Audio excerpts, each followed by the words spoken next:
Hello guys, हमारे YouTube channel पर आपका स्वागत है। अगर आपको वीडियोस पसंद आ रही हैं तो प्लीज़ लाइक करें, कमेंट करें और शेयर करें। अगर आपने चैनल को अभी तक सब्सक्राइब नहीं किया है तो प्लीज़ चैनल को सब्सक्राइब करें। वहीं पास में खड़ी रिया की आंखों से भी पिंकी की ही तरह आंसू बहने लगते हैं। वह व्हीलचेयर के पास जाकर हाथ पकड़ते हुए कहती है, मामू आई एम सो हैप्पी। अपनी बहती हुई आंखों से मुस्कुराते हुए कहती है, अब मुझे आपके साथ खेलने के लिए सपनों की कोई ज़रूरत नहीं है। अब हम मिलकर खूब मस्ती करेंगे। तभी आर्यन, अलेक्जेंडर और यश भी अपने चेहरों पर खुशी लेकर रिया के करीब आकर खड़े हो जाते हैं। तभी सिद्धार्थ आगे आता है और व्हीलचेयर के पास अपने घुटनों के बल बैठ जाता है। उसका हाथ अपने हाथ में लेते हुए कहता है, आकाश कैसे हो मेरे भाई? तुम्हें नहीं पता कि तुम्हारे जाने के बाद मैं हर पल कितने गिल्ट में जिया हूँ। मुझे नहीं मालूम कि वह सिर्फ एक एक्सीडेंट था या एक प्लान अटैक, लेकिन फिर भी मुझे हर वक्त एक ही बात सताती रही कि काश मैं तुम्हें आने वाले खतरे के बारे में आगाह कर देता। इससे पहले कि सिद्धार्थ आगे कुछ कहता, अनिका प्रीति को इशारा करती है। तभी प्रीति आगे आकर सिद्धार्थ को रोकते हुए कहती है, इस वक्त इनके लिए किसी भी तरह का स्ट्रेस अच्छा नहीं है, इसलिए जो बीत गया उसे जाने दीजिए। अब इन्हें खुश रखने की कोशिश कीजिए। प्रीति की बात सुनकर सिद्धार्थ उठ खड़ा होता है और अपने चेहरे के भाव बदलते हुए मुस्कुराकर अपने स्वभाव के अनुसार कहता है, मैं भी कहाँ की बात कहाँ करने लगा। फिर आकाश की तरफ देखते हुए कहता है, अब तुम आ गए हो ना, कुछ दिन तक खूब आराम करना। तुम्हें किसी भी तरह की कोई टेंशन लेने की बिल्कुल भी ज़रूरत नहीं है। हम सब तुम्हारे साथ हैं। और हाँ, तुम्हारी कंपनी भी एकदम बढ़िया चल रही है। इसके बाद सिद्धार्थ पीछे हट जाता है। अब तक श्रेया अपने आप को संभालते हुए खड़े होने की कोशिश करती है। तभी श्वेता और आयशा उसकी मदद करती हैं। फिर श्रेया धीरे धीरे चलते हुए आकाश की ओर बढ़ने लगती है। श्वेता भी श्रेया की हालत को ध्यान में रखते हुए उसके साथ साथ जाती है। श्रेया आकाश के पास जाकर खड़ी हो जाती है। धीरे धीरे वह अपने हाथों को आकाश की ओर बढ़ाती है। पहले वह उसके हाथों को छूकर देखती है, उसके बाद अपने दोनों हाथों से उसके चेहरे को छूकर देखती है। श्रेया को आकाश के स्पर्श से अपने हाथों में झंझनाहट महसूस होती है। उसकी सांसें धीमी और गहरी हो जाती हैं। उसकी दोनों आंखों से गंगा जमुना बहने लगती है। फिर वह खुद को संभालते हुए आकाश से कहती है, तुमने हमें धोखा दिया है, तुम्हें इसकी सज़ा ज़रूर मिलेगी। बस एक बार ठीक हो जाओ, फिर सज़ा भुगतने के लिए तैयार रहना। तुमने कहा था कि तुम हमें कभी भी अकेला छोड़कर नहीं जाओगे, और इतने महीने तक हमें बिना बताए कहाँ गायब थे। इतना कहने के बाद श्रेया फूट फूट कर रोने लगती है। वह रोते रोते वहीं आकाश की कुर्सी के पास बैठ जाती है। श्रेया को इस तरह रोते हुए देखकर ऐसा कोई भी नहीं था जिसका दिल उसे इस तरह बिलखते हुए देखकर रोने ना लगा हो। लेकिन जो भी हो, मन सबका प्रसन्नता से भरा हुआ था। तभी श्वेता श्रेया को अपने दोनों हाथों से पकड़कर संभालती है और कहती है, जब खुश होना चाहिए तब आप रोने बैठ गई हैं। इस हालत में रोना आपके लिए ठीक नहीं है, और इस तरह ज़मीन पर बैठना तो बिल्कुल भी नहीं। ऐसा कहकर श्वेता श्रेया को खड़े होने में मदद करती है। इस वक्त आकाश को अपनी आंखों के सामने देखकर श्रेया को जितना सुकून मिल रहा था, उतनी ही उसकी हालत को देखकर तकलीफ़ भी हो रही थी। व्हील चेयर पर बैठा हुआ उसका शरीर बिल्कुल निर्जीव सा जान पड़ रहा था। आकाश को देखकर सबके चेहरे खिले हुए थे, लेकिन आकाश का चेहरा इस तरह मुरझाया हुआ था जैसे उसे अपने से मिलने की खुशी नहीं हो रही हो ना। दरअसल इस वक्त उसका शरीर इतना कमज़ोर था कि वह सुख या दुख कुछ भी प्रकट करने की स्थिति में नहीं था। इसके बाद मयूर आकाश के पास आता है और कहता है, आकाश तुम चिंता मत करो, मैं हूँ ना तुम्हारे साथ। तुम देखना, कुछ ही दिनों में तुम पहले से भी ज़्यादा ठीक हो जाओगे। इतना कहने के बाद मयूर गुलेरिया रोंदे मुंह से आगे एक भी शब्द नहीं निकलता। सच यही था कि आकाश की हालत देखकर मयूर खुद भी अंदर से पूरी तरह टूट गया था, लेकिन वह आकाश का हौसला अफजाई कर रहा था। मयूर का आकाश के साथ बहुत ही करीबी रिश्ता था। वह उसका भाई, दोस्त और बॉस तीनों था। आकाश को खोने के बाद ऐसा कोई नहीं था जो मयूर की ज़िंदगी में उसकी जगह ले सके। पूरे गुलेरिया परिवार के मिल लेने के बाद कर्ण सबसे अंत में आकाश के पास आता है और उसके सामने खड़े होकर कुछ पल उसे लगातार देखता रहता है। उसके बाद अपना एक हाथ आकाश के कंधे पर रखता है और बिना कुछ कहे वापस मुड़ जाता है। पूरे गुलेरिया हाउस में सिर्फ एक ही सवाल चल रहा था कि यह चमत्कार हुआ कैसे। तभी सिद्धार्थ आगे आता है और अनिका से कहता है, तुमने सही कहा था, आज का दिन अब पूरा हुआ। फिर सभी की तरफ देखते हुए कहता है, आज मेरी बहन ने हम सभी को एक ही दिन में कई बार खुश होने के बड़े बड़े मौके दिए हैं। सिद्धार्थ की बात सुनकर अनिका झट से उसे रोकते हुए ऊंची आवाज़ में कहती है, ताकि सभी लोग सुनकर आकाश की जान कैसे बची यह मुझे खुद भी नहीं मालूम। मुझे जो मालूम है वह यह है कि आकाश की जान प्रीति की दिन रात की गई मेहनत की बदौलत बची है। इस प्रशंसा की हकदार मैं नहीं हूँ, बल्कि प्रीति है। अनिका की बात सुनकर प्रीति सामने आ जाती है। इस परिस्थिति के लिए वह पहले से ही तैयार थी। सभी की तरफ देखते हुए कहती है, आकाश भैया का इलाज किस तरह किया जाना है, उन्हें कौन सी दवाइयाँ देनी है, किस तरह ट्रीटमेंट किया जाना है, यह सभी जानकारियाँ मुझे अनिका ने दी। अपनी याददाश्त जाने से पहले दी थी।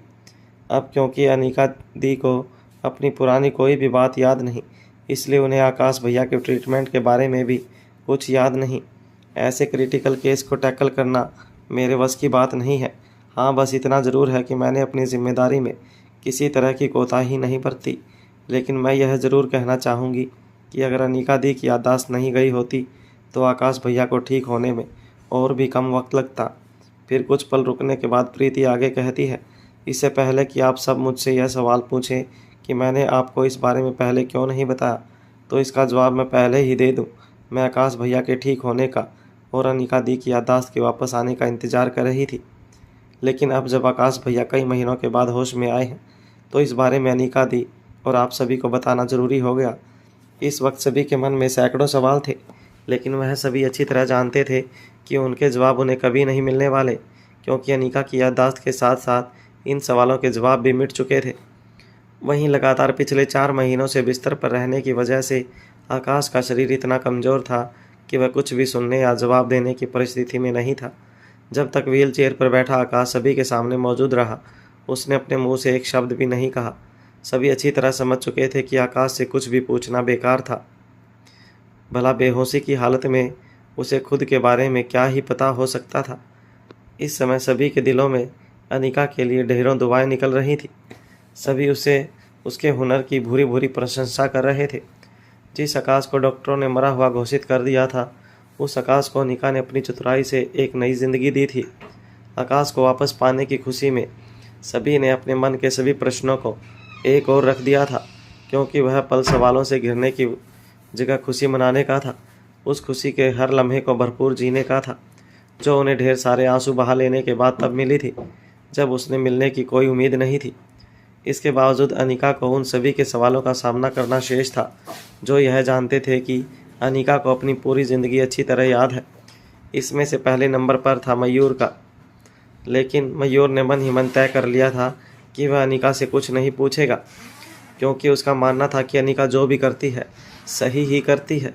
अगर उसने यह सब किया है तो कोई ना कोई राज ज़रूर होगा, जो ठीक समय पर उसे पता चल ही जाएगा।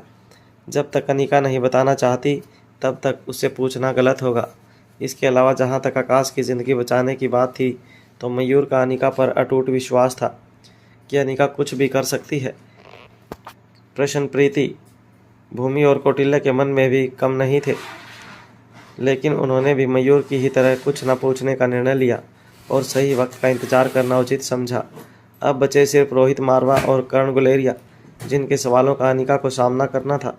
लेकिन इसमें छुपा हुआ एक राज यह भी था कि अनिका खुद चाहती थी कि कर्ण उससे सवाल करे। अब देखना यह था कि इस बार अनिका के दिमाग में क्या चल रहा था और दोनों बाप बेटी में से कौन किस पर भारी पड़ने वाला था। धीरे धीरे पूरा माहौल नियंत्रण में आने लगता है। जो बेहिसाब खुशी के चलते उछल रहे थे, उन्होंने अपनी खुशी को संभाल लिया था। जिनकी आंखों से आंसुओं का सैलाब बह रहा था, उन्होंने मुस्कुराना शुरू कर दिया था। जो श्रेया कभी आकाश को देखकर रोती तो कभी रोते रोते उसे अपनी खुशी के चलते हंसी आने लगती और फिर हंसते हंसते रो पड़ती, वह भी अब काफ़ी हद तक सामान्य हो चुकी थी। उसकी खुशी ने चेहरे पर मुस्कुराहट की जगह ले ली थी। तभी कर्ण अनिका के पास आते हैं और उसकी आंखों में देखते हुए धीरे से कहते हैं, अपनी माँ की सभी आदतों में से थोड़ा थोड़ा तो तुम्हें भी विरासत में मिलेगा ही। कर्ण की बात सुनकर अनिका सवाल भरी निगाहों से देखने लगती है। करण अपनी बात पूरी करते हुए कहते हैं, अब तक मुझे लगता था कि मुसीबतें मेरी बेटी को ढूंढते हुए घुमा करती हैं, लेकिन आज यकीन हुआ कि मेरी बेटी भी मुसीबतों को ढूंढ लेती है। अनिका ने करण की बात पर कोई भी सवाल नहीं किया, मानो वह अच्छी तरह समझ रही हो कि करण क्या कहना चाहते हैं। अनिका आत्मविश्वास भरी आंखों से एकटक होकर करण के चेहरे की तरफ बिना कुछ कहे देखती रहती है। तभी करण अपना एक हाथ आगे बढ़ाकर अनिका के सिर पर रख देते हैं और कहते हैं, बहुत देर हो गई है, अब हम सभी को चलना चाहिए। बदले में अनिका मुस्कुराकर सिर्फ अपनी गर्दन हाँ में हिला देती है। तभी अनिका प्रीति की तरफ देखती है और आंखों ही आंखों में कुछ कह देती है। बदले में प्रीति अपनी पलकें झपका कर इशारा करती है। इसके बाद प्रीति श्रेया के पास पहुंच जाती है और उसे अकेले में बात करने के लिए एक और बुला ले जाती है। तभी श्रेया अपने दोनों हाथ जोड़कर प्रीति से कहती है, मैं तुम्हारा धन्यवाद कैसे करूं? मुझे खुद समझ नहीं आ रहा। मैं चाह कर भी जो कर लूं, तुम्हारा यह एहसान पूरी ज़िंदगी नहीं चुका पाऊंगी प्रीति। प्रीति श्रेया के जुड़े हुए हाथों को अपने हाथों में लेते हुए कहती है, इस शुक्रिया को पाने की हकदार मैं नहीं हूँ। मैंने सिर्फ उतना ही किया जितना मुझे कहा गया। आपको आपकी ज़िंदगी आपकी अपनी फ्रेंड ने लौटाई है। फिर मुस्कुरा कर आगे कहती है, आप शुक्रिया अदा भी उन्हीं का कीजिएगा। फिलहाल मुझे आपको एक ज़रूरी बात बतानी है। श्रेया बिना एक शब्द बोले प्रीति की तरफ देखती रहती है। प्रीति अपनी बात को आगे बढ़ाते हुए कहती है, मुझे यह बोलना बिल्कुल अच्छा नहीं लग रहा। मैं समझ नहीं पा रही हूँ कि यह बात आपसे कैसे कहूँ।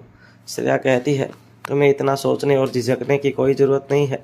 जो भी है सच सच कहो, जैसे कि श्रेया ने सच कहने के लिए कहा। प्रीति के दिल की धड़कनें बढ़ गई। खुद को किसी तरह संभालते हुए वह श्रेया से कहती है, बात दरअसल यह है कि अभी आपको आकाश भैया से दूरियां बनाकर रखनी होगी। मैं जानती हूँ इतने समय के बाद, उनके साथ होने के बाद खुद को उनसे दूर रख पाना आपके लिए बहुत मुश्किल होगा, लेकिन उनकी सेहत के लिए यह बहुत ज़रूरी है। अभी उनकी हालत ठीक नहीं है। उन्हें ठीक होने में अभी भी कुछ महीनों का वक्त लगेगा। मुझे उम्मीद है कि आप मेरी बात का मतलब समझ रही होंगी। श्रेया मुस्कुराकर कहती है, बस इतनी सी बात। मैं आकाश के लिए कुछ भी कर सकती हूँ। मेरे लिए उसका होना सबसे ज़्यादा ज़रूरी है।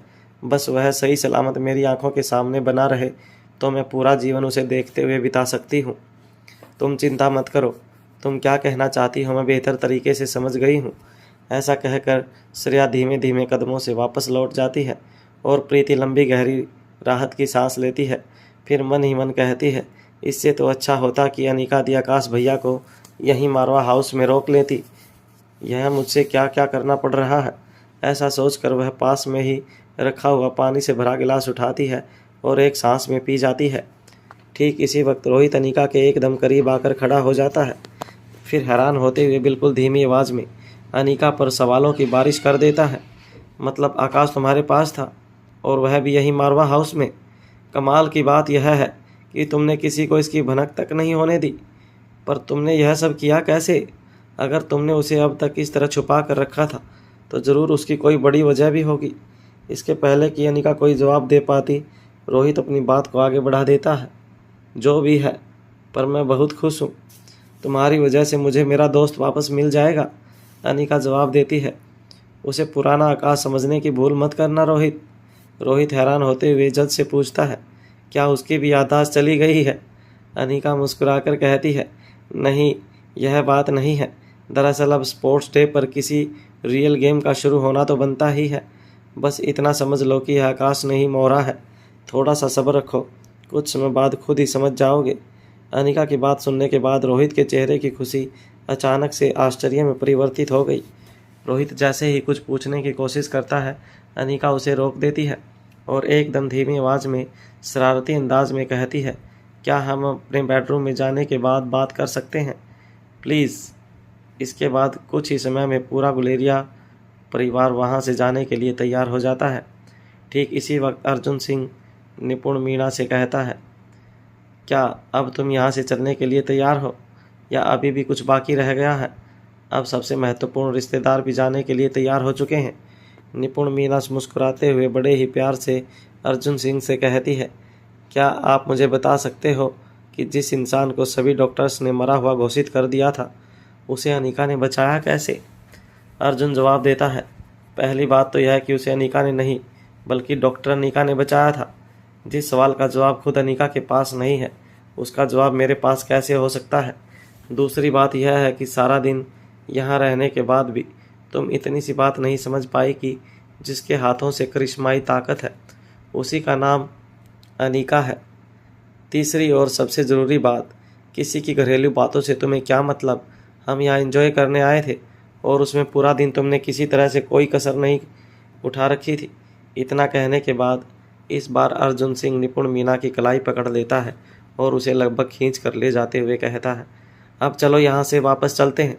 अर्जुन बिना किसी से बाय कहे चुपचाप वहाँ से निकल जाता है, क्योंकि वह नहीं चाहता था कि निपुण को फिर से यहाँ रुकने के लिए कोई बहाना बनाने का मौका मिल जाए। इसके बाद कौटिल्य और भूमि भी अपने अपने रूम की तरफ चले जाते हैं। ठीक इसी वक्त श्रेया पीछे की तरफ से अनीका के पास पहुँच जाती है।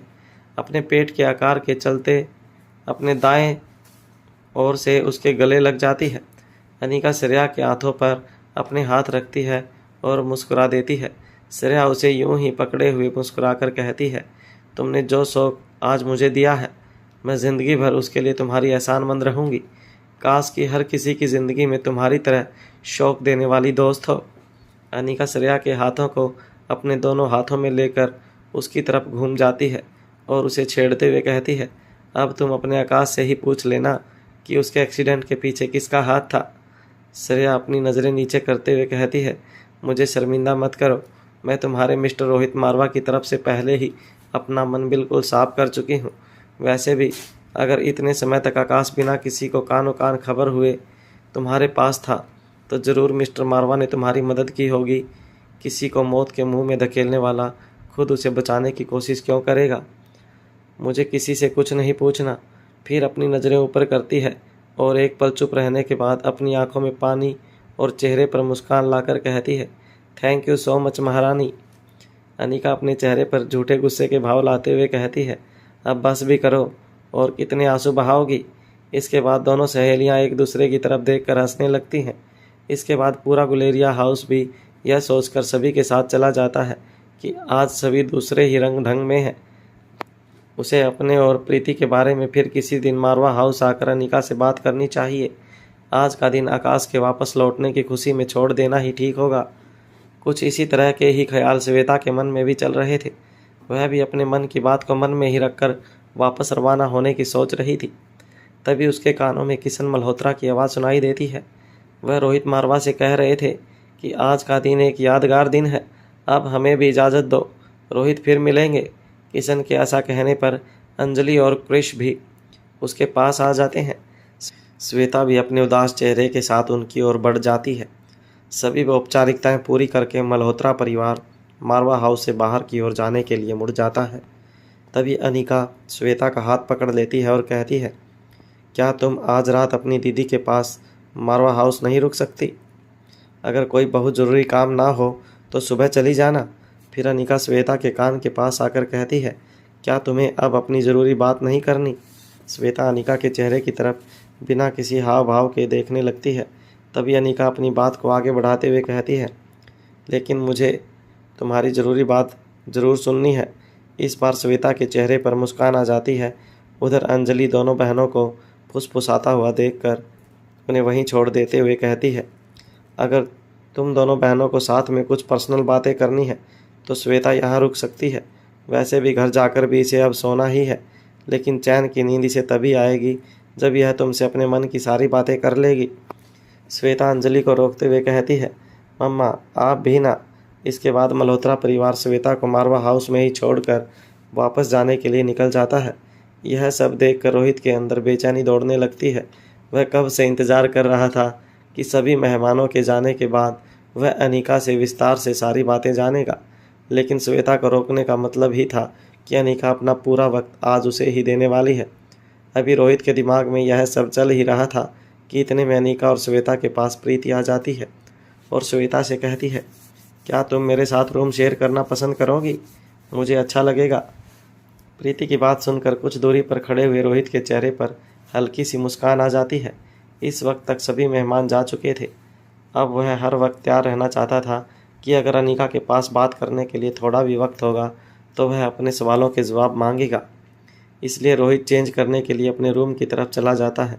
वहीं श्वेता असमंजस की स्थिति में अनीका की तरफ देखने लगती है। अनिका प्रीति को जवाब देते हुए कहती है, तुम दोनों रूम शेयर कर सकती हो, लेकिन उससे पहले श्वेता का कोई बहुत ज़रूरी बात करनी है। पहले कम से कम श्वेता को अपनी बात कह लेने का मौका तो दो, उसके बाद तुम दोनों जितनी चाहे उतनी मस्ती करो। प्रीति मुस्कुराकर अपनी गर्दन हिलाते हुए कहती है, ठीक है। इसके बाद अनिका श्वेता से कहती है, सुबह से अब तक तुम भी थक गई होगी, फ़िलहाल तुम दोनों जाओ और फ्रेश हो जाओ, मैं थोड़ी देर में तुम्हें वहीं आकर मिलती हूँ। अनिका के दिमाग में सभी काम करते करते रहने के बावजूद हर वक्त रिया का ख्याल दौड़ रहा था। अब तक तीनों बच्चे अपने रूम में जा चुके थे। अनिका की आंखें इधर उधर आयशा मारवा को ढूंढने की कोशिश करती हैं, लेकिन वह कहीं दिखाई नहीं देती।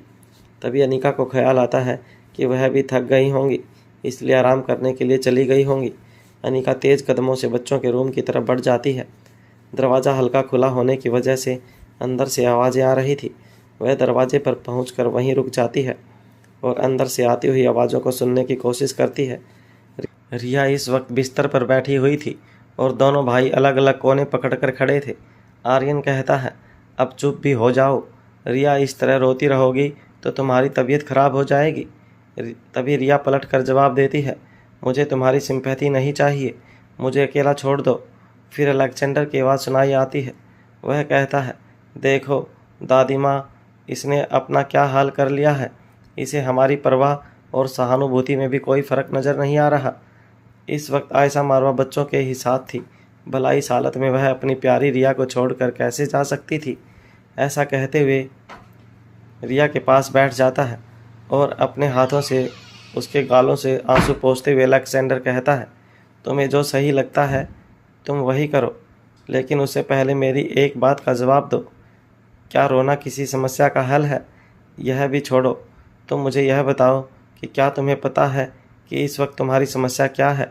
दरअसल रिया ने बड़ी ही समझदारी से सारा दिन हारने के एहसास को अपने अंदर दबा कर रखा, लेकिन जैसे ही सारे मेहमान लौट गए उसे अपनी तकलीफ़ को बाहर निकालने का मौका मिल गया। वह अपनी हार को बर्दाश्त नहीं कर पा रही थी। वह खुद के ही अंदर बहुत बेइज्जती महसूस कर रही थी। 500 दरअसल रिया ने बड़ी ही समझदारी से सारा दिन हारने के एहसास को अपने अंदर दबा कर रखा था, लेकिन जैसे ही सारे मेहमान लौट गए उसे अपनी तकलीफ़ को बाहर निकालने का मौका मिल गया था।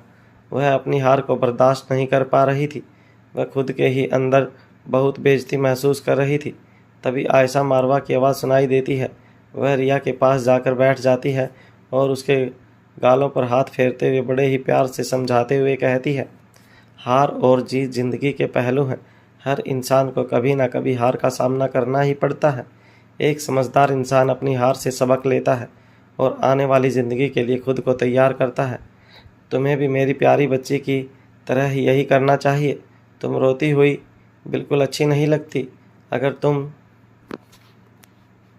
चुप नहीं होगी तो देखो तुम्हारी दादी माँ भी तुम्हारे साथ रोने लगेंगी। आयशा के ऐसा कहने पर रिया अपने दोनों हाथों से अपने चेहरे को साफ करती है और बिल्कुल चुप हो जाती है।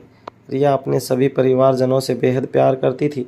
वह बिल्कुल नहीं चाहती थी कि उसकी वजह से उसकी दादी माँ को दुख हो। आयशा रिया के शांत होने के बाद उसके माथे पर चूमते हुए उसे अपने गले से लगा लेती है। रिया भी कसकर अपनी दादी माँ से चिपक जाती है।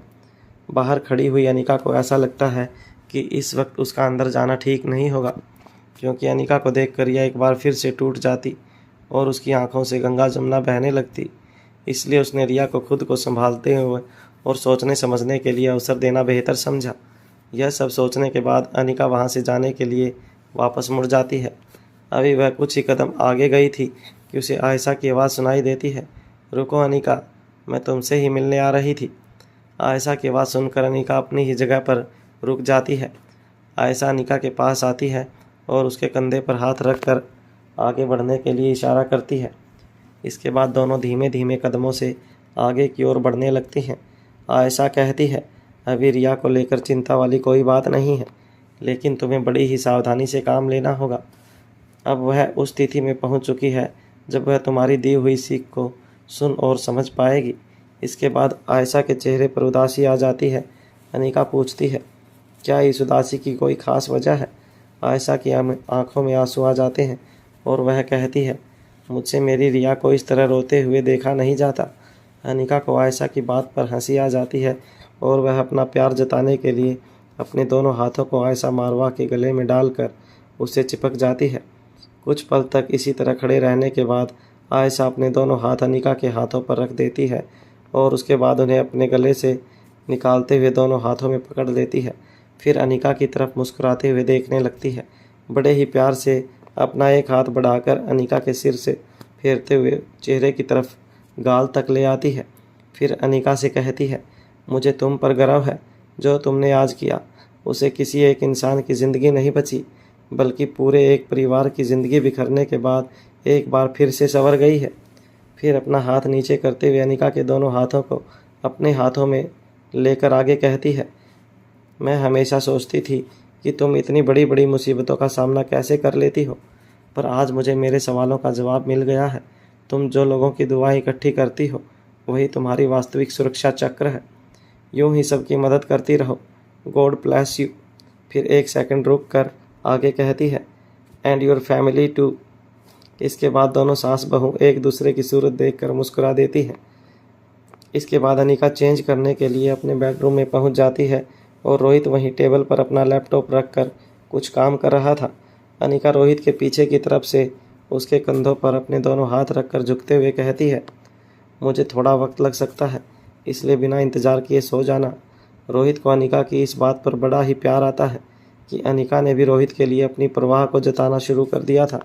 रोहित मुस्कुराकर अनिका के चेहरे की तरफ अपनी गर्दन घुमाते हुए उसके गाल पर चूम लेता है। अनिका रोहित के चेहरे की तरफ देखती है तो रोहित कहता है, और आकाश के बारे में। इससे पहले कि रोहित आगे कुछ भी कह पाता, अनिका रोहित के होठों पर अपनी उंगली रख देती है और कहती है, आराम से बताऊंगी। इस वक्त उससे ज़्यादा ज़रूरी श्वेता की समस्या को जानना है। ना जाने वह किस मुसीबत से घिरी हुई है। रोहित बदले में अपनी गर्दन हिलाकर हाँ कह देता है।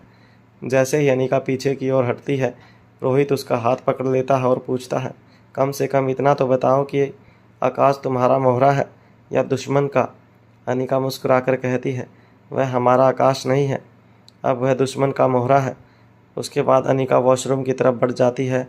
यूँ तो अनिका रोहित के सवाल का जवाब देकर गई थी, लेकिन बजाय इसके कि रोहित के मन के सवाल कम होते, उल्टा वह बढ़ गए और रोहित को पहले से भी ज़्यादा परेशान करने लगे। वहीं प्रीति के रूम में श्वेता और प्रीति अलग अलग कपड़ों को निकाल कर यह तय करने की कोशिश कर रही थी कि श्वेता को क्या पहनना चाहिए जो उसे आराम दे। अंत में एक नाइट ड्रेस फाइनल करने के बाद प्रीति वॉशरूम की ओर इशारा करते हुए कहती है, तुम चेंज करके आराम करो, तब तक मैं कुछ दूसरे ज़रूरी काम निपटा कर बस अभी वापस आती हूँ। दरअसल आज आकाश की फ़िक्र में प्रीति एक भी बार सीक्रेट अंडरग्राउंड में रखे गए बाकी लोगों की देख रेख नहीं कर पाई थी। हालांकि वहाँ कोई भी समस्याजनक स्थिति नहीं थी, लेकिन फिर भी वह सीधा अपने अधूरे कामों को पूरा करने के लिए चली जाती है। कर्ण गुलेरिया अपने पूरे परिवार के साथ वापस घर पहुँच जाता है। सभी के चेहरों की खुशी देखकर सभी नौकर यह जानना चाहते थे कि ऐसा क्या हुआ कि एक तरफ से सभी के चेहरे फूलों की तरह खिले हुए दिखाई दे रहे थे। इतने में दौड़कर आगे आते हुए एक नौकर की आवाज़ आती है, आकाश साहब जिंदा हैं, देखो वह घर लौट आए हैं। बड़े साहब आकाश साहब को घर लेकर लौटे हैं। उसकी आवाज़ में जितनी खुशी, उत्सुकता और जोश था, उसे सुनकर घर के बाकी सभी नौकरों के शरीर में भी करंट सा दौड़ जाता है। सभी अपने अपने हाथों के कामों को छोड़कर उसी ओर दौड़ पड़ते हैं। आकाश को व्हील चेयर पर बिठाकर अंदर की तरफ लाया जा रहा था। सभी घेरा बनाकर उसके चारों ओर चलते हुए वापस अंदर आ जाते हैं। आकाश को अपनी आंखों के सामने देखकर कोई भगवान का शुक्रिया अदा कर रहा था, तो कोई दौड़कर जाकर नज़र उतारने का सामान ले आया।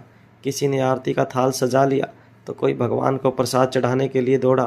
पूरे घर में ऐसी चहल पहल दौड़ शुरू हो गई जैसे मानो आज ही की रात कोई बड़ा काज होना हो और सभी नौकर उसी की तैयारी में जुट गए हों। जहाँ कर्ण गुलेरिया हाल की एक चेयर पर जाकर बैठ जाते हैं। अपनी जगह से बैठकर इस भाग दौड़ को देखते हुए किसी गहरी सोच में चले जाते हैं। कुछ देर बाद जब ये चहल पहल थोड़ी शांत होती है, तब वह मयूर और राजश्री को अपने पास बुलाते हैं। फिर सभी साफ साफ सुन सकें इतनी बुलंद आवाज़ में कहते हैं, अभी आकाश की तबीयत पूरी तरह ठीक नहीं है, उसे हर वक्त देखभाल की ज़रूरत है। श्रेया इस वक्त उसकी सेवा करने की स्थिति में नहीं है। मैं इस बात को अच्छी तरह समझ सकता हूँ कि इतने समय बाद आकाश को पाकर श्रेया हर वक्त उसे अपनी आंखों के सामने देखना चाहती होगी, लेकिन मैं नहीं चाहता कि इस हालत में श्रेया किसी भी तरह का कोई तनाव ले, ना ही अपने शरीर पर और ना ही अपने मन पर। इसलिए आकाश को अपर फ्लोर पर बने हुए मेडिकल रूम में रखा जाए और साथ ही हर वक्त एक नज़र उसके साथ रहे। रूटीन चेकअप के लिए भी डॉक्टर को अपॉइंट कर दिया जाएगा, तो हमारे पास बेस्ट डॉक्टर पहले से ही मौजूद है। फिर श्रेया की तरफ देखते हुए कहते हैं, बेटा, अगर मेरी राय से तुम्हें कोई आपत्ति हो तो तुम कह सकती हो। इस वक्त जैसे तुम्हारे लिए अपनी आने वाली संतान की देखभाल और सुरक्षा की जिम्मेदारी सर्वोपरि है, उसी तरह मेरे ऊपर मेरे आकाश और उसकी संतान दोनों की देखभाल और सुरक्षा के साथ दुगनी जिम्मेदारी है। अपनी तरफ से मैंने यह फैसला बहुत सोच समझ कर लिया है। इससे पहले कि कर्ण गुलेरिया आगे कुछ कहते, श्रेया उनकी बात को बीच में ही रोकते हुए कहती है, पापा जी, मुझे आपके किसी भी निर्णय से कोई आपत्ति नहीं है, आज भी नहीं और आगे भी कभी नहीं होगी। आपको मुझसे पूछने की कोई ज़रूरत नहीं है। आप जो भी कहेंगे मैं बिना किसी सवाल के वैसा ही करूँगी। सभी जिम्मेदारियों को अपने कंधों पर उठाने के बाद भी जब आकाश ने कभी भी आपके निर्णय पर कोई सवाल नहीं उठाया, तो मेरे मन में आपके फैसले पर किसी भी तरह का शक करने की गुंजाइश कैसे हो सकती है। फिर वह मयूर की तरफ देखते हुए कहती है, पापा जी ने जो भी कहा है आप वैसा ही कीजिए। तभी सिद्धार्थ आगे हुए कहता है, चाचा जी और श्रेया, आप दोनों आकाश की बिल्कुल चिंता मत कीजिए। जब तक वह पूरी तरह ठीक नहीं हो जाता तब तक मैं हर वक्त आकाश के कमरे में ही रहूँगा। सिद्धार्थ की बात सुनकर नंदिनी को बहुत अच्छा लगता है कि कभी तो कोई धन की बात की। पिछले कुछ दिनों से वह सिद्धार्थ में काफ़ी बदलाव देख रही थी। एक बार फिर से वह सिद्धार्थ को अपनी आंखों के सामने देख रही थी, जिसे अपने भाई बहनों और सगे संबंधियों की परवाह थी। दरअसल पिछले कुछ महीनों में सिद्धार्थ कितने मानसिक दबाव से गुजर रहा था, यह बात कोई नहीं जानता था। अब कहीं जाकर सिद्धार्थ की ज़िंदगी से कुछ ऐसी मुसीबतें कम हुई थी जिनके बारे में वह किसी से बात तक नहीं कर सकता था। अब वही आकाश के लौटने से सिद्धार्थ को काफ़ी राहत का एहसास हो रहा था। श्रेया और सिद्धार्थ की बात सुनकर कर्ण गहरी सांस लेते हैं। इसके बाद कर्ण का ध्यान अनिका की तरफ चला जाता है और वह मन ही मन सोचते हैं, आखिर इस लड़की के दिमाग में चल क्या रहा है। मारवा हाउस अनिका प्रीति के कमरे में पहुंच जाती है। सारा दिन थकने के बाद भी श्वेता एक जगह पर बैठकर आराम करने की बजाय इधर से उधर टहलने में लगी हुई थी। अनिका श्वेता को इस तरह घूमते हुए देखकर कहती है, अब अपने मन के साथ साथ टांगों को भी थोड़ा आराम दो। अनिका की आवाज़ सुनकर जैसे ही श्वेता की आंखें उसकी ओर जाती हैं, उसके चेहरे पर मुस्कुराहट आ जाती है। इसके बाद दोनों कमरे में रखे हुए बीन बगज़ पर बैठ जाती हैं। अनिका कहती है, अब बताओ वह कौन सी बात है जिसने मेरी बहन को इतना परेशान किया हुआ है। श्वेता जिस बात को बताने के लिए तब से तड़प रही थी, अब जब वह बात कहने का मौका आया तो जैसे उसके शब्द ही जम गए हों। वह असमंजस की स्थिति में दिखाई देने लगती है कि क्या बताए और क्या ना बताए। अनिका उसके चेहरे पर इस तरह के भाव देखकर हैरान रह जाती है, जैसे कि सोच रही हो कि अपनी बात को कहाँ से शुरू करें। साथ ही अपनी बात को बताने में वह झिझक महसूस कर रही थी, वह भी उसकी सूरत पर स्पष्ट दिखाई दे रही थी। श्वेता की ऐसी हालत देखकर अनिका अपनी जगह से उठती है और पानी का गिलास लाकर श्वेता के हाथ में पकड़ा देती है। श्वेता बिना कुछ कहे उसे पी जाती है। उसके बाद अनिका श्वेता के पास वापस बैठ जाती है और उसके दोनों हाथों को अपने हाथों में लेते हुए कहती है, इतना सोचने विचारने की ज़रूरत नहीं है, तुम अपनी बात को शुरू से बता सकती हो। मेरे पास तुम्हारी बात सुनने के लिए पूरा वक्त है। यह सुनने के बाद श्वेता थोड़ी रिलैक्स हो जाती है, फिर एक और से बताना शुरू करती है। अनिका दी, अभी कुछ दिन पहले मिसेस शर्मा हमारे घर आई थी। हमारी सोसाइटी में उनकी अच्छी रेपुटेशन है। वैसे वह औरत भी अच्छी ही है। यहाँ से अपनी बात को शुरू करके वह लक्ष्य के अचानक घर आने, उसे लंच पर बुलाने, सरप्राइज़ देने, श्वेता के बारे में हर छोटी से छोटी बात पता होने आदि के बारे में सब कुछ विस्तार से सुनाती चली जाती है। इसके अलावा उसके फैमिली बैकग्राउंड और करियर बैकग्राउंड के बारे में भी अनिका को बता देती है। श्वेता की सारी बातों को सुनने के बाद अनिका बिल्कुल खामोश हो जाती है। अनिका की चुप्पी को देखकर श्वेता को डर लगने लगता है। कहीं ना कहीं लक्ष्य ने धीरे धीरे श्वेता के मन में थोड़ी बहुत जगह बनानी शुरू कर दी थी। वह दिल से चाहती थी कि लक्ष्य एक अच्छा लड़का निकले जिस पर उसकी अनिका दी सही होने की मोहर लगा सके। अनिका को गहरी सोच में देखकर इस बार श्वेता उसके हाथ पर अपना हाथ रख के उसे सोच से बाहर निकालती है और कहती है, आप क्या सोच रही हैं? आपकी खामोशी मेरी बेचैनी बढ़ा रही है। प्लीज़ कुछ बोलो। अनिका कहती है, आनंद सागर पॉलिटिशियन का भाई लक्ष्य काफ़ी इंटरेस्टिंग है। फिर अपनी जगह से खड़े होकर 2 कदम आगे चली जाती है और अपनी एक हाथ पर दूसरा हाथ रखते हुए श्वेता की तरफ मुड़कर कहती है, जब तक मैं इसके बारे में सब कुछ पता लगाती हूँ तब तक तुम मुझसे मिलना जारी रखो। देखो, क्या पता उससे मिलते रहने से उसके बारे में कुछ और जानकारी मिल जाए। किसी भी इंसान का असली रूप कभी ना कभी सामने आ ही जाता है। अनिका की बात सुनकर श्वेता झट से जवाब देती है, नहीं, मैं बिल्कुल भी उसके पास नहीं जाऊंगी। जब तक आप कोई फाइनल डिसीजन नहीं दे देती तब तक मैं उससे मिलने नहीं जाऊंगी। फिर अपनी निगाहें झुकाकर उदास आवाज़ से कहती है, वरना मुझे उससे प्यार हो जाएगा। ही इज़ वेरी जेन्युइन गाय। फिर अपनी बात को ठीक करते हुए कहती है, मेरा मतलब है कि मुझे जेन्युइन लगता है। अनिका कहती है, जिस इंसान में मेरी बहन का दिल जीतने का दमखम हो वह इंटरेस्टिंग तो ज़रूर होगा। लगता है उससे मिलना ही पड़ेगा, पर कैसे? अनिका की यह बात सुनकर श्वेता अपने चेहरे पर उदासी लाते हुए कहती है, काश कि आप पहले वाली डॉक्टर होती तो उसके पैर का ट्रीटमेंट करने के बहाने उससे मिल सकती थी। श्वेता की बात सुनकर अनिका कहती है, पैर का ट्रीटमेंट? श्वेता कहती है, मैंने अभी तो आपको बताया, उसकी इंजरी की वजह से उसे आर्मी से बाहर होना पड़ा। जिस चोर को कोई ठीक नहीं कर सकता उसे ठीक करना आपके लिए कोई बड़ी बात नहीं थी। अभी श्वेता यह कह ही रही होती है कि इतने में प्रीति कमरे का दरवाज़ा खोलती है। दरवाज़ा खुलते ही अनिका और श्वेता दोनों की नज़रें दरवाजे पर टिक जाती हैं। अनिका झट से कहती है, कोई बात नहीं, ट्रीटमेंट का ही तो सवाल है। वैसे भी मेरी जगह प्रीति ले ही चुकी है। बुलाओ उसे, डॉक्टर प्रीति करेगी उसका इलाज। प्रीति को बिल्कुल भी अंदाज़ा नहीं था कि किस बारे में बात हो रही है। अनिका की बात सुनकर उसने भी हाँ में हाँ मिलाते हुए कहा, हाँ हाँ क्यों नहीं, अगर अनिका दी कहेंगी तो मैं किसी का भी इलाज कर सकती हूँ। फिर श्वेता की तरफ देखते हुए कहती है, पर यह तो बताओ कि बीमारी क्या है? श्वेता कहती है, पैर की हड्डी की 3 साल पुरानी चोट।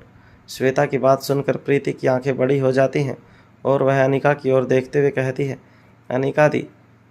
अनिका प्रीति को बीच में ही रोकते हुए श्वेता की तरफ देखते हुए कहती है, हाँ तो तय रहा, डॉक्टर प्रीति देखेंगी तुम्हारे पेशेंट को। अब प्रीति कुछ कह पाती इतनी हिम्मत तो उसमें थी नहीं, लेकिन वह यह समझ चुकी थी कि फिर एक नई आंख में चोली शुरू होने वाली है।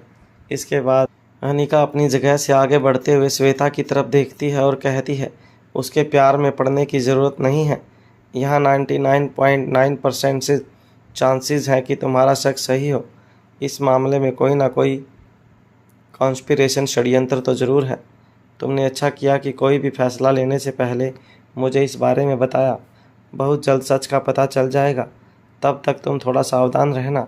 इतना कहकर अनिका दोनों लड़कियों को साथ में छोड़कर वहाँ से चली जाती है। थोड़ी देर में अनिका वहाँ से अपने बेडरूम में पहुँच जाती है। काफ़ी देर हो चुकी थी। उसे पता था कि रोहित सो चुका होगा। वैसे भी आज का दिन बहुत ही थका देने वाला था। अनिका धीरे से अपने कमरे का दरवाज़ा खोलती है और बिना इधर उधर देखे नीचे की ओर देखते हुए अपनी ही सोच में मगन धीमे कदमों से आगे बढ़ने लगती है। तभी उसके कानों में आवाज़ सुनाई देती है। अनिका कब से ज़मीन से बातें करने लगी। अब यह हुनर भी सीख लिया है। यह आवाज़ अनिका के मिस्टर मारवा की थी। अनिका सामने की तरफ देखते हुए कहती है, तुम अभी तक सोए नहीं? रोहित इस वक्त अपने बेड पर लेटा हुआ था। वह तकिए को उठाकर उसे अपनी बाहों में भरते हुए पेट के बल उल्टा लेटते हुए कहता है, क्या करूं? अनिका के बिना नींद ही नहीं आती। अब तुम आ गई हो तो मुझे चैन की नींद आ जाएगी। रोहित की बात सुनकर अनिका के चेहरे पर मुस्कुराहट आ जाती है और वह अपने बिस्तर के ठीक सामने रखे हुए सोफे पर जाकर बैठ जाती है।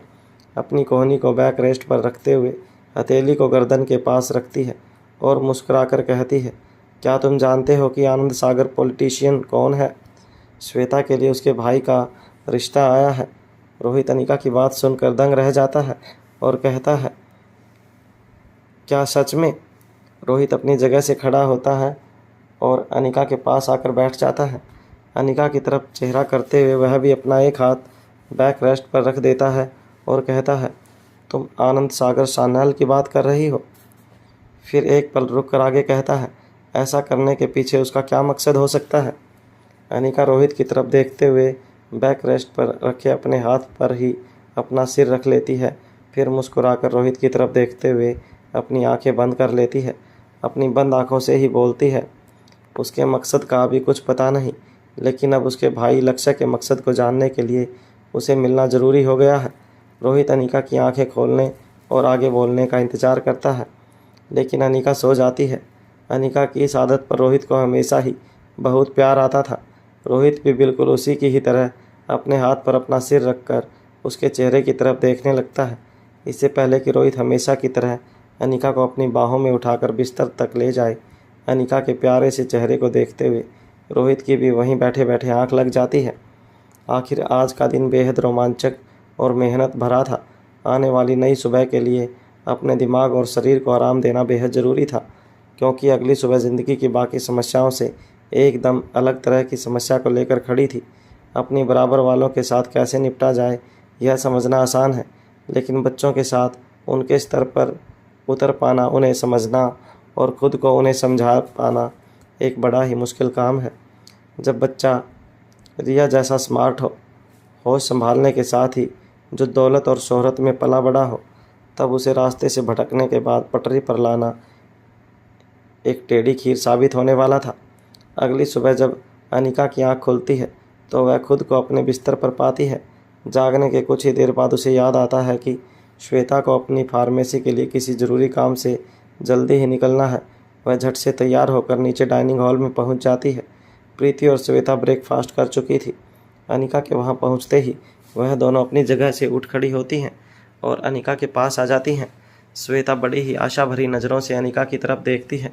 अनिका अपना एक हाथ श्वेता के गाल पर रखते हुए कहती है, परेशान होने की ज़रूरत नहीं है, मैं हूँ ना, तुम्हें वही मिलेगा जो तुम्हारे लिए सबसे सही होगा। फिर मुस्कुरा कर आगे कहती है, मैं अपनी बहन को यूं ही किसी ऐरे गैरे को ले जाने नहीं दूंगी। श्वेता अनिका के गले लग जाती है। अनिका अपने दोनों हाथों से उसके कंधों को थपथपाकर उसका मनोबल बढ़ाती है। जैसे ही श्वेता सभी को बाय कहने के बाद मारवा हाउस से चली जाती है, आर्यन और अलेक्जेंडर अनिका के पास आकर खड़े हो जाते हैं। अनिका दोनों के चेहरों की तरफ देखती है तो ऐसा लग रहा था जैसे कि उनकी ज़िंदगी में कोई भारी तूफान आया है। दोनों की आंखें रात भर जागने की वजह से सूजी हुई थी। थकावट की वजह से उनके मुंह से शब्द भी नहीं निकल रहे थे। अनिका अपने दोनों हाथों से उन दोनों को एक एक हाथ पकड़ती है और उन्हें ले जाकर ड्राइंग हॉल में बने हुए सोफे पर जाकर बैठ जाती है और कहती है, बताओ क्या कहना चाहते हो। पहले दोनों भाई एक दूसरे की शक्ल देखते हैं। उनकी शक्लों को देखकर कोई भी आसानी से बता सकता है कि तुम पूरी रात सोए नहीं हो। अलेक्जेंडर कहता है, मॉम, हमें उसकी चिंता हो रही है, वह किसी भी तरह से समझने के लिए तैयार नहीं है। तभी आर्यन कहता है, हमें उसे समझाने की, चुप करवाने की, हंसाने की, मनाने की सभी कोशिश कर ली, लेकिन घूम फिर कर वह एक ही बात पर आ जाती है। ठीक इसी वक्त रोहित अपनी नियमित एक्सरसाइज करके लौट आता है। रोहित उन तीनों को बात करते हुए सौंफ साफ सुन रहा था, लेकिन उनमें से किसी की भी निगाह रोहित पर नहीं जाती। अलेक्जेंडर बात को पूरा करता है, मैं मेरी ही गेम में कैसे हार सकती हूँ, इट्स सो इंसल्टिंग, मैंने एक भी गेम नहीं जीती। अनिका कहती है, चलो तुम दोनों मेरे साथ चलो। तभी आर्यन कहता है, मॉम, अगर डैडी को यह पता चल गया कि रिया की रो रो कर हालत ख़राब है, इतनी बदतर हालत को देखकर उन्हें बिल्कुल अच्छा नहीं लगेगा। जब हमें इतना बुरा लग रहा है कि हमसे रिया की ऐसी हालत देखी ही नहीं जा रही, तो उन्हें कैसा लगेगा। जैसे ही रोहित के कान में रिया की ख़राब हालत की बात जाती है, उसके खून का दौरा बढ़ जाता है। उसे रिया से मिलने की तीव्र इच्छा होती है। वह दौड़ते हुए तुरंत रिया के पास पहुंच जाना चाहता था। जैसे ही वह अपना एक कदम आगे की ओर बढ़ाता है, उसे अनिका की कही हुई बात याद आती है, मिस्टर मारवा, हमारी सारी प्लानिंग पर पानी फेरने की कोई ज़रूरत नहीं। रिया को दर्द में देखकर खुद को रोक पाना रोहित के लिए बेहद मुश्किल था, लेकिन अपनी मुट्ठी को कसते हुए वह खुद को किसी तरह रोक लेता है और दूसरी तरफ घूम जाता है। अनिका आर्यन के सिर पर हाथ रखते हुए प्यार से कहती है, तुम्हें घबराने की कोई ज़रूरत नहीं, जल्दी ही सब ठीक हो जाएगा। फिर अपने दोनों बेटों की तरफ देखते हुए कहती है, लोहे को कूटना और सोने को तपना पड़ता है, जब कहीं जाकर उन्हें एक महत्वपूर्ण आकार मिलता है, बहुत उपयोगी और मूल्यवान होने के कारण ही उनकी यह नियति है। जैसे ही अनिका अपने दोनों बेटों के साथ रिया के पास पहुंचती है, रिया अपनी गोद में रखे हुए तकिए को एक तरफ फेंक देती है और बेड से नीचे उतरते हुए दौड़कर अनिका की कमर से चिपक जाती है। अनिका उसे अपनी दोनों बाहों में भर लेती है। रिया का रोना तेज हो जाता है। उसके रोने की आवाज़ पूरा कमरा गूंजने लगता है। भूमि के कमरे में भूमि आज हेडक्वार्टर जाने के लिए तैयार हो रही थी। तभी कौटिल्य उसके दरवाजे पर खटखटाता है। इतनी सुबह सुबह कौटिल्य को वहाँ देखकर भूमि पूछती है, सब कुछ ठीक है ना? कौटिल्य भूमि से पूछता है, क्या तुम ऑफिस जा रही हो? भूमि कहती है, हाँ। कौटिल्य कहता है, क्या मैं तुम्हें वहाँ तक छोड़ दूँ? भूमि कौटिल्य की तरफ देखने लगती है और एक पल रुककर अपना हाथ अपनी कमर पर रखते हुए आगे कहती है, क्या तुम मेरे ड्राइवर हो? कौटिल्य मुस्कुराकर जवाब देता है, मुझे इस नौकरी से कोई ऐतराज़ नहीं, अगर आप मुझे नियुक्त कर लें तो। भूमि कुछ देर तक कौटिल्य की चेहरे की ओर देखती रहती है और फिर कहती है, मैं देख रही हूँ आजकल तुम बोलने में काफ़ी तेज़ हो गए हो। फिर दोबारा से अपने काम में व्यस्त होते हुए कहती है, लगता है तुम पर प्रीति का असर आ गया है। फिर आगे पूछती है, क्या केवल यही काम था? कौटिल्य कहता है, नहीं, दरअसल मैं सोच रहा था कि अगर थोड़ी बहुत हैकिंग तुम सीखना चाहो तो मैं सिखा सकता हूँ। भूमि फिर कहती है, क्या तुम्हें मुझसे यही काम है? कौटिल्य कहता है, एक्चुअली नहीं, बात यह है कि कुछ ही दिनों बाद हमारे एक हैकर ग्रुप की मीटिंग होने वाली है। मैं सोच रहा था कि सीक्रेट तुम और प्रीति भी उसे ज्वाइन करो। भूमि पलटकर कौटिल्य की ओर देखती है और फिर कहती है, क्या वह उल्टे अल्फ़ाबेट मुझे समझे में आएंगे? कौटिल्य पलटकर कहता है, इसलिए कह रहा हूँ कि बेसिक्स तुम मुझसे सीख लो, क्या पता उस मीटिंग में तुम्हें कुछ काम का मिल जाए। बात सिर्फ इतनी थी, एक हफ्ते तक लगातार चलने वाली इस मीटिंग में कौटिल्य भूमि को हर वक्त मिस करते नहीं रहना चाहता था। इसलिए उसने सोचा कि अगर भूमि भी इस मीटिंग में शामिल हो जाएगी तो उसके लिए भूमि को हर वक्त याद करते रहने की जगह पर अपना काम ठीक तरीके से करना आसान हो जाएगा। भूमि पूछती है, क्या तुमने इस बारे में प्रीति से पूछा? कौटिल्य जवाब देता है, अभी नहीं, लेकिन वह मना नहीं करेगी। तभी भूमि अपनी अलमारी से अपनी पिस्तौल निकालती है। एक पल के लिए अपनी पिस्तौल को देखती रहती है, फिर उसके चेहरे पर मुस्कुराहट आती है। उसके बाद उसे अपनी कमर में रखते हुए कौटिल्य से कहती है, क्या निशाना है अनिका का? मैं तो देखकर दंग ही रह गई। तभी कौटिल्य कहता है, मुझे कोई हैरानी नहीं हुई, सिर्फ खुशी हुई। भूमि कौटिल्य की बात सुनकर उसे घूर कर देखने लगती है। तब कौटिल्य आगे कहता है, शायद तुम भूल गई हो, दुश्मनों की फाइटिंग स्किल को सीखने के लिए जो वीडियो कैप्चर की गई थी उसे याद करो। उनके निशाने का नमूना हम पहले ही देख चुके हैं। तुम्हें याद होगा उन्होंने अपने हाथ में बैंड पहनकर उस बैंड से निशाना लगाकर दुश्मन की भेजी हुई औरतों को बेहोश किया था। उनका एक भी निशाना चूका नहीं था और उसकी स्पीड भी बहुत ज़्यादा थी। कौटिल्य की बात सुनकर भूमि का दिमाग घूम जाता है। फिर कुछ पल के बाद वह कहती है, अच्छा चलो ठीक है, मुझे हेडक्वार्टर तक छोड़ दो। यह सुनकर कौटिल्य के चेहरे पर खुशी की लहर दौड़ आती है। वह सुबह सुबह यहाँ आया ही इसलिए था क्योंकि वह अच्छी तरह जानता था कि शाम को भूमि के घर वापस लौटने से पहले वह उसका चेहरा नहीं देख पाएगा। ठीक इसी तरह भूमि भी कौटिल्य के साथ वक्त बिताने का मौका छोड़ना नहीं चाहती थी। रिया का कमरा। रोहित यह सोचकर उन तीनों के पीछे पीछे रिया के कमरे तक पहुंच जाता है कि चाहे मैं रिया से ना भी मिलूं, लेकिन मुझे इस वक्त उसके आसपास ही होना चाहिए। वह बाहर खड़े होकर सब कुछ सुनने लगता है। रिया के रोने की हर एक आवाज़ रोहित के सीने को भेद कर रही थी। इस वक्त अगर कोई रोहित का चेहरा देख लेता तो वह अपनी आंखों पर यकीन नहीं कर पाता। उसका चेहरा बिल्कुल उतरा हुआ और मासा था, मानो वह किसी भी पल रो पड़ेगा। पिता और बेटी का रिश्ता ही ऐसा होता है कि बेटों के लिए लोहे की तरह कठोर हृदय वाला, पिता भी अपनी बेटी के लिए मोम की तरह पिघल जाता है। अनिका ने रिया को चुप कराने के लिए अपना एक हाथ रिया के कंधों के पीछे रखा था और दूसरा हाथ रिया के सिर पर फेर रही थी। कुछ पलों के बाद वह रिया को लेकर उसके बेड की तरफ बढ़ जाती है। रिया को वहां बिठाकर आर्यन को आंखों से इशारा करती है। वह झट से एक गिलास में पानी भरकर अनिका को पकड़ा देता है। अनिका रिया को पानी पिलाती है। रिया का रोना तो बंद हो जाता है, लेकिन उसका सुबकना अभी भी बंद नहीं हुआ था। अनिका उसे लंबी गहरी सांस लेने के लिए कहती है। जब थोड़ी देर बाद रिया और शांत हो जाती है तब अनिका उससे कहती है, रिया तुम अपने मॉम और डैड के लिए अनमोल हो और हमेशा रहोगी। तुम्हारे लिए हमारे प्यार की इस बात से कोई अंतर नहीं पड़ता कि किसी गेम में तुम जीत जाती हो या हार हासिल करती हो। रिया अपनी सबकती हुई आवाज़ में जवाब देती है, लेकिन बाकी लोगों को इससे फ़र्क पड़ता है। सभी को जीतने वाले लोग ही अच्छे लगते हैं, हारने वालों को कोई पसंद नहीं करता। सभी जीतने वालों के साथ ही खड़े रहते हैं, हारने वालों से सभी अपना हाथ छुड़ा लेते हैं। अनिका कहती है, आने वाले समय में तुम अपार संपत्ति की मालकिन होगी, उसके रहते तुम्हें किसी की कोई ज़रूरत नहीं। रिया कहती है, लेकिन फिर भी हमें हमारे आसपास लोगों की ज़रूरत होती है जो हमें पसंद करें, प्यार करें, because we are social animal. Anika कहती है, इन सब बातों पर एक गेम में हार जाने से क्या फ़र्क पड़ता है। अपने दोनों भाइयों को देखो, वह भी तो गेम में हारे हैं लेकिन फिर भी खुश हैं। उन्हें कोई इंसल्ट फील नहीं हो रही है। वह जानते हैं कि सभी उन्हें पहले जितना प्यार करते थे उतना ही अब भी करते हैं। रिया कहती है, आर्यन ने सभी बच्चों में सबसे अच्छी चेस खेली, अलेक्जेंडर भी रेस में अव्वल लाया है। कुछ जगहों पर हारने के बाद भी उनके पास खुश होने के लिए वजह है कि वह किसी दूसरी गेम में जीत गए। अनिका कहती है, मतलब तुम्हारे दुखी होने का कनेक्शन लोगों के प्यार से नहीं बल्कि सिर्फ हारने या जीतने से है। तुम यह मानती हो कि तुम्हारा सेटिस्फैक्ट्रीली तभी दरवाजे से सागर सान्याल आता हुआ दिखाई देता है।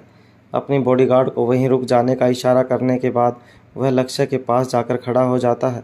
फिर यह सोचकर कि लक्ष्य एक्सरसाइज के बीच में रोका ना जाए, वह वहां रखे हुए काउच पर बैठकर गिनती पूरी होने के बाद लक्ष्य रुक जाता है और मुस्कुराते हुए गुड मॉर्निंग भैया कहकर सागर सान्याल के पास जाकर बैठ जाता है।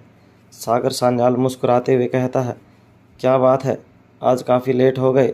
लक्ष्य मुस्कुराकर जवाब देता है, हाँ रात को नींद देर से आई, बस इसलिए।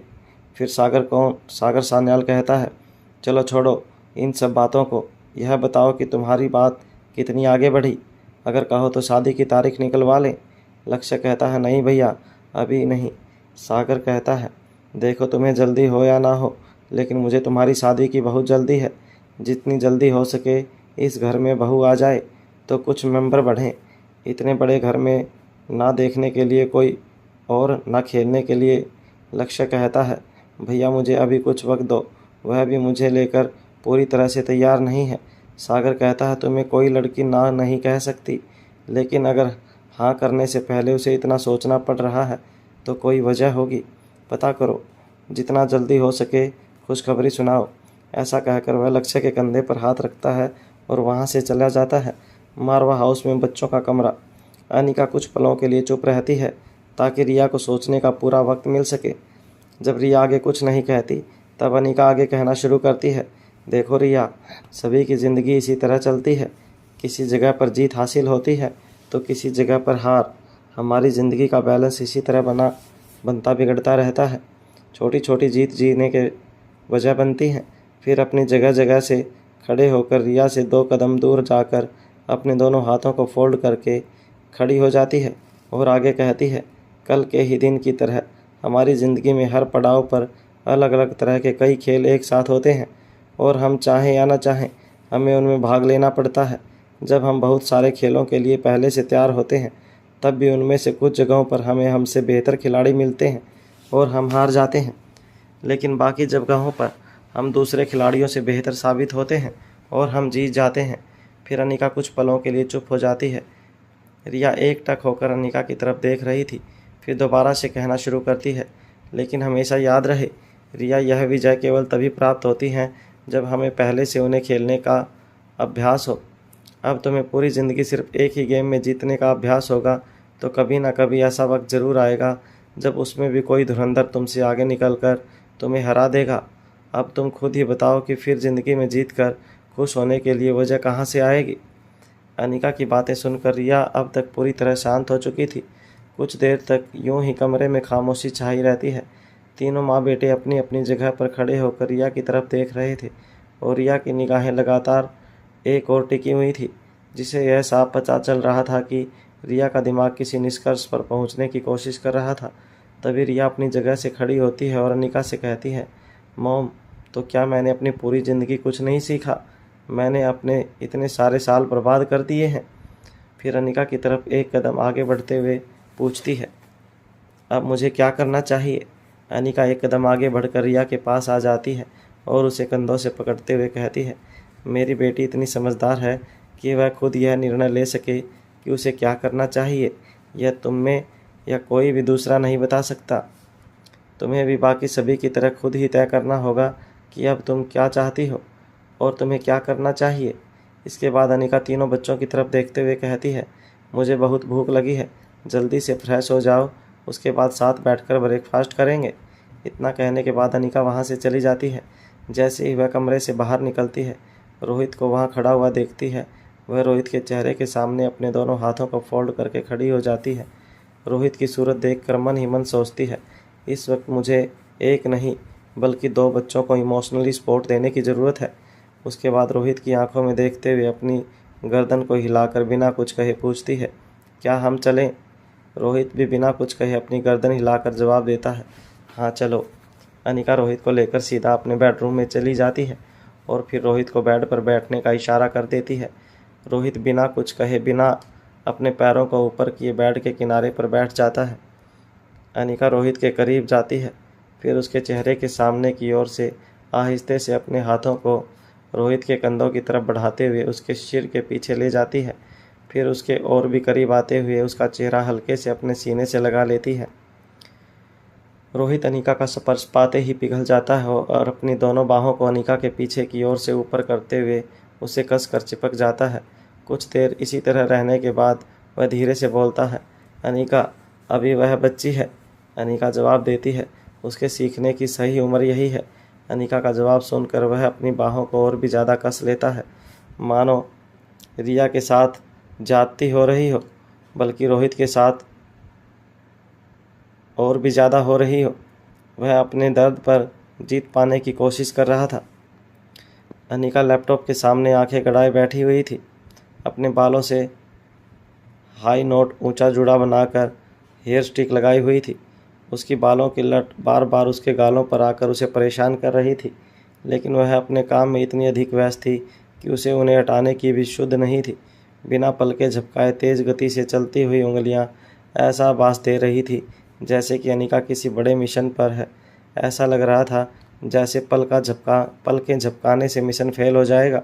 ठीक इसी जगह पर वहीं कमरे में एक और कौटिल्य ये चेयर पर बैठा हुआ था। तभी प्रीति अपने हाथ में कुछ फाइल्स लेकर अंदर आती है। वह कुछ बोलती इससे पहले ही कौटिल्य उसे चुप रहने का इशारा करता है। प्रीति हाथ में पड़ी हुई सभी फाइल्स को धीरे से टेबल पर रख देती है और चुपचाप खड़ी हो जाती है। तभी कौटिल्य उसे इशारा करते हुए, बैठ जाओ, अभी कुछ कहा नहीं जा सकता कि अनिका को कितनी देर लगेगी। इस वक्त यह तीनों एक मीटिंग हॉल में मौजूद थे। करीब आधे घंटे के बाद अनिका के चेहरे पर मुस्कुराहट दिखाई देती है और वह लैपटॉप के बटन पर जोर से उंगलियां मारते हुए खड़ी हो जाती है। फिर कहती है, हो गया। कौटिल्य की तरफ देखते हुए कहती है, सारा डेटा सेव हो गया है, मुझे सेंड कर देना। तभी कौटिल्य जवाब देता है, कभी कभी मुझे लगता है कि वर्ल्ड के बेस्ट हैकर में से एक मैं नहीं बल्कि वर्ल्ड की बेस्ट हैकर ही अनिका गोलेरिया है। फिर गहरी सांस लेते हुए कहता है, मुझे तो एक पल के लिए लगा था कि वह उनकी सेफ्टी वॉल के अंदर घुसने के बाद हमारे चुराने से पहले ही अपना सारा डाटा डिलीट कर देंगे। फिर अपने चेहरे पर प्रश्न चिन्ह लाते हुए कहता है, मुझे समझ नहीं आता कि अब आप इस काम में मुझसे बेहतर हैं, तब भी आपने मुझे यहाँ क्यों रखा हुआ है। कौटिल्य की बात पर अनिका सिर्फ मुस्कुरा देती है और उसके बाद प्रीति की तरफ देखती है। प्रीति भी अनिका की तरफ देखकर मुस्कुराती है। बात को बदलते हुए प्रीति कहती है, वैसे ऐसा क्या और कहाँ से चुराया है कि दहक कौटिल्य के लिए भी मुश्किल साबित हो गया। प्रीति की बात सुनकर कौटिल्य अपना हाथ अनिका की तरफ कर देता है, जिसका मतलब था इनकी माया यही जाने। इसका जवाब सिर्फ यही दे सकती हैं। अनिका मुस्कुराकर मना करने के अंदाज में कहती है, ठीक समय से पूर्व प्राप्त ज्ञान लाभ नहीं देता, धैर्य रखो। एक पल रुककर अनिका फाइलों की तरफ हाथ करते हुए प्रीति से कहती है, यह काम कौटिल्य देख लेगा, फिलहाल मुझे तुमसे कुछ ज़रूरी बात कहनी थी, इसलिए बुलाया है। प्रीति कहती है, मुझे भी आपसे एक ज़रूरी बात पूछनी थी, लेकिन पहले आप बताएं कि मुझे क्या करना है। अनिका कहती है, तुम्हें किसी काम के लिए नहीं बल्कि सावधानी के लिए बुलाया गया है। अनिका की बात प्रीति को समझ नहीं आती है, इसलिए उसके चेहरे पर प्रश्न चिन्ह दिखाई देने लगता है। अनिका लंबी सांस लेकर अपनी बात को आगे कहना शुरू करती है। अब जो कुछ भी चल रहा है उसके हिसाब से अब तक हमारे आसपास मौजूद दुश्मन की निगाह में तुम मेरे सबसे करीब साबित हो चुकी हो। उनकी समझ के अनुसार तुम हर बात जानती हो जो खुद अनिका नहीं जानती, और उनका टारगेट तुम होगी, इसलिए तुम्हें हर वक्त अलर्ट रहना होगा। जब भी मारवा हाउस से बाहर निकलो तो इसकी सूचना अब्दुल्ला को दोगी। बिना सिक्योरिटी के तुम्हारा बाहर जाना एकदम बंद। अनिका ने प्रीति को तो हिदायत दे दी थी, लेकिन तभी उसे ओमकार का ख्याल आता है। प्रीति को तोड़ने के लिए ओमकार को हथियार की तरह इस्तेमाल किया जा सकता था। यह सोचकर वह मयूर को कॉल लगाने के लिए अपना फ़ोन उठाती है। इससे पहले कि अनिका कॉल कर पाती, प्रीति कहती है, मैं अपना पूरी तरह से ध्यान रखूँगी। फिर कुछ परेशान होते हुए कहती है, पर फिलहाल मेरी समस्या सीक्रेट अंडरग्राउंड में रखी गई वह औरतें हैं। अब वह सभी खतरे से बाहर हैं। मुझे समझ नहीं आ रहा कि इस तरह कब तक हम उन्हें सेवाएं देते रहेंगे। अनिका प्रीति की समस्या को अच्छी तरह समझ पा रही थी। प्रीति के लिए यह एक ऐसी बाधा बनी हुई थी जिस ड्यूटी से वह पूरी तरह बंध गई थी, जिससे किसी भी दिन छुट्टी मिलना संभव नहीं था। अनिका कहती है, ठीक है, उन सभी को कल्याण निवास महिला आश्रम भेजने की तैयारी करो। प्रीति हैरानी से अनिका की तरफ देखने लगती है, क्योंकि उन्हें इस तरह यहाँ से जाने देना खतरे से खाली नहीं था। प्रीति की हैरानी देखकर अनिका पूछती है, क्या तुम अब तक यह पता लगा चुकी हो कि वह दामवंती देवी के संपर्क में कब आई और कैसे आई? प्रीति जवाब देती है, हाँ, इससे संबंधित सभी जानकारी इन फाइल्स में है। इसके अलावा भी वह कुछ भी जानती थी, वह सब इन फाइल्स में है। अनिका कहती है, ठीक है, अब तुम जा सकती हो। कल सुबह ही उन्हें यहाँ से रवाना कर दिया जाएगा। अनिका ने तय कर लिया था कि आयशा सैफई के अलावा बाकी सभी की पुरानी मेमोरी को डिस्ट्रॉय करके वह उन्हें नई ज़िंदगी जीने के लिए मौका देगी। वैसे भी उनकी पुरानी यादों में खुशियों से ज़्यादा तकलीफ़ें भरी हुई थी, जिसकी वजह से उन्होंने ऐसा खतरनाक और गलत रास्ता चुना था। आयशा सैफई अपनी बेटी की ज़िंदगी के बदले में अनिका के लिए काम करने के लिए तैयार थी। आयशा सैफई का काम था उन सभी औरतों को यह विश्वास दिलाना कि किसी केमिकल रिसीव की वजह से उनकी याददाश्त चली गई है, और वह सालों से ही वह इस महिला आश्रम में रहती आई हैं। हमेशा उन पर नज़र बनाए रखना और इसके अलावा किसी भी खतरे की भनक होने पर अनिका को तुरंत सूचित करना। बच्चों का कमरा। मारवा हाउस। रिया अपने आसपास कुछ किताबें बिखेर कर लगातार एक के बाद एक पन्ने पलटते हुए कुछ ढूंढ रही थी। उसके फ़ोन वाइब्रेट कर रहा था, लेकिन उसका ध्यान पूरी तरह से अपने काम पर था। वह फ़ोन को अनसुना कर देती है। जब फ़ोन दोबारा वाइब्रेट करने लगता है तब अलेक्जेंडर अपने लैपटॉप के सामने से उठता है और फ़ोन के पास जाता है। उसके बाद अलेक्जेंडर रिया से कहता है, रिया, इट्स सनी चाचू। अगर किसी और ने फ़ोन किया होता तो इस वक्त रिया ज़रूर इग्नोर कर देती, पर सनी की तबीयत की वजह से वह अपनी जगह से उठती है और फ़ोन पिक करती है। रिया यह सुनकर अपनी जगह से उठती है और फ़ोन पिक कर लेती है। हेलो चाचू। सनी कहता है, हेलो गुरु, क्या तुम मुझे मिलने मेरे रूम आ सकती हो? रिया अपनी मीठी आवाज़ में पूछती है, क्या अभी तुरंत? सनी कहता है, हाँ, मैं अभी मिलना चाहता हूँ, मुझे तुम्हारी हेल्प चाहिए। सनी की बात सुनकर रिया एक बार फिर से बिखरी हुई किताबों की ओर देखती है। उसके बाद कुछ सोचते हुए अपना एक हाथ अपनी कमर पर रख कर खड़ी हो जाती है। सनी कहता है, क्या तुम अभी आ रही हो? रिया कहती है, ठीक है, मैं अभी आती हूँ। अपने फ़ोन को वापस रखते हुए रिया अपने दोनों हाथ अपनी कमर पर रख लेती है और फिर कमरे के बीचों बीच जाकर खड़ी हो जाती है। उसके बाद वापस उन्हीं किताबों को घूरने लगती है। रिया की इन हरकतों को अलेक्जेंडर बहुत देर से नोटिस कर रहा था। वह कहता है, क्या हुआ, तुम इतनी परेशान क्यों हो? क्या मैं तुम्हारी कोई मदद कर सकता हूँ? रिया अलेक्जेंडर की तरफ देखती है और कहती है, नहीं, कुछ नहीं। तभी एक दूसरे टेबल पर अपनी नोटबुक में काम करता हुआ आर्यन अपनी जगह से उठ खड़ा होता है और कहता है, हम देख रहे हैं कि तुम बहुत देर से कुछ ढूंढ रही हो। अगर तुम बताओगी तो हो सकता है कि तुम्हें वह जल्दी मिल जाए। क्या पता उसके बारे में हमें पहले से पता हो। तभी अलेक्जेंडर कहता है, और अगर नहीं भी पता होगा तब भी हम तीनों मिलकर ढूंढेंगे तो जल्दी मिल जाएगा। अपने दोनों भाइयों की बात सुनकर रिया अपने एक हाथ से अपनी ठोड़ी पर टैप करते हुए सोचने लगती है। फिर कहती है, मैं उस फूल के बारे में जानकारी ढूंढने की कोशिश कर रही हूँ जिसका इस्तेमाल मुझे ठीक करने के लिए और मामा की याददाश्त को वापस लाने के लिए किया था। आर्यन और अलेक्जेंडर रिया की बात सुनकर आश्चर्यचकित रह जाते हैं। पहले दोनों भाई एक दूसरे की सूरत देखने लगते हैं, उसके बाद वापस रिया के चेहरे की तरफ देखते हैं। रिया अपनी बात को आगे बढ़ाते हुए कहती है, मुझे कहीं भी उसके बारे में जानकारी तो छोड़ो, उसकी इमेज भी नहीं मिली है। दोनों भाई एक साथ बोल उठते हैं, पर तुम्हें उसका करना क्या है? रिया जवाब देती है, कुछ नहीं, बस यूं ही। तुम्हें मेरी मदद करनी है तो करो, नहीं तो मैं खुद ढूंढ लूँगी। आर्यन कहता है, नहीं नहीं, तुम नाराज़ मत हो, हम तुम्हारी मदद ज़रूर करेंगे, पर पहले यह बताओ कि चाचू तुम्हें क्यों बुला रहे हैं? रिया कहती है, वह उनसे मिलने के बाद ही पता चलेगा। यदि कुछ ज़रूरी काम नहीं कर रहे हो तो तुम दोनों भी मेरे साथ चलो। रिया की बात सुनकर अलेक्जेंडर अपने लैपटॉप की स्क्रीन नीचे कर देता है और आर्यन अपनी नोटबुक बंद करके अपने दोनों भाई बहनों के साथ चला जाता है। सनी का कमरा एक टेबल पर रखे हुए लैपटॉप की स्क्रीन के सामने एक चेयर पर सनी बैठा हुआ था और उसी के साथ में दूसरी चेयर पर ओमकार मौजूद था। जैसे ही तीनों बच्चे अंदर पहुंचते हैं, वह दोनों अपनी अपनी जगह से खड़े हो जाते हैं। रिया जोश के साथ कहती है, चाचू और मामू दोनों एक साथ, क्या कुछ मस्ती करने का प्लान बनाया है? सनी कहता है, पूरी ज़िंदगी मस्ती मस्ती में ही काम करते करते बीत जाए, ऐसा प्लान बनाया है। रिया हैरान होकर सनी की तरफ देखती है। अलेक्जेंडर और आर्यन बिना कुछ कहे चुपचाप वहाँ रखे हुए काउच पर बैठ जाते हैं। रिया के हाव भाव देखकर ओमकार अपनी बात को शुरू करता है। सनी के कहने का मतलब है कि क्यों ना हम उस काम को अपना प्रोफेशन बनाएं जिसमें हमें सबसे ज़्यादा मज़ा आता है। खेलों को लेकर पैसा कमाया जाए। रिया बड़े ही प्यार से कहती है, आप दोनों गोल गोल बातें मत कीजिए, ठीक ठीक बताइए क्या कहना चाहते हो।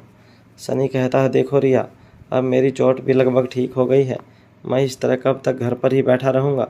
अब तुम खुद बताओ, क्या तुम्हारे चाचू पूरी ज़िंदगी तुम्हारे डैडी के ऊपर बोझ बनकर रहें? क्या तुम्हें अच्छा लगेगा? रिया सनी की तरफ घूरती है।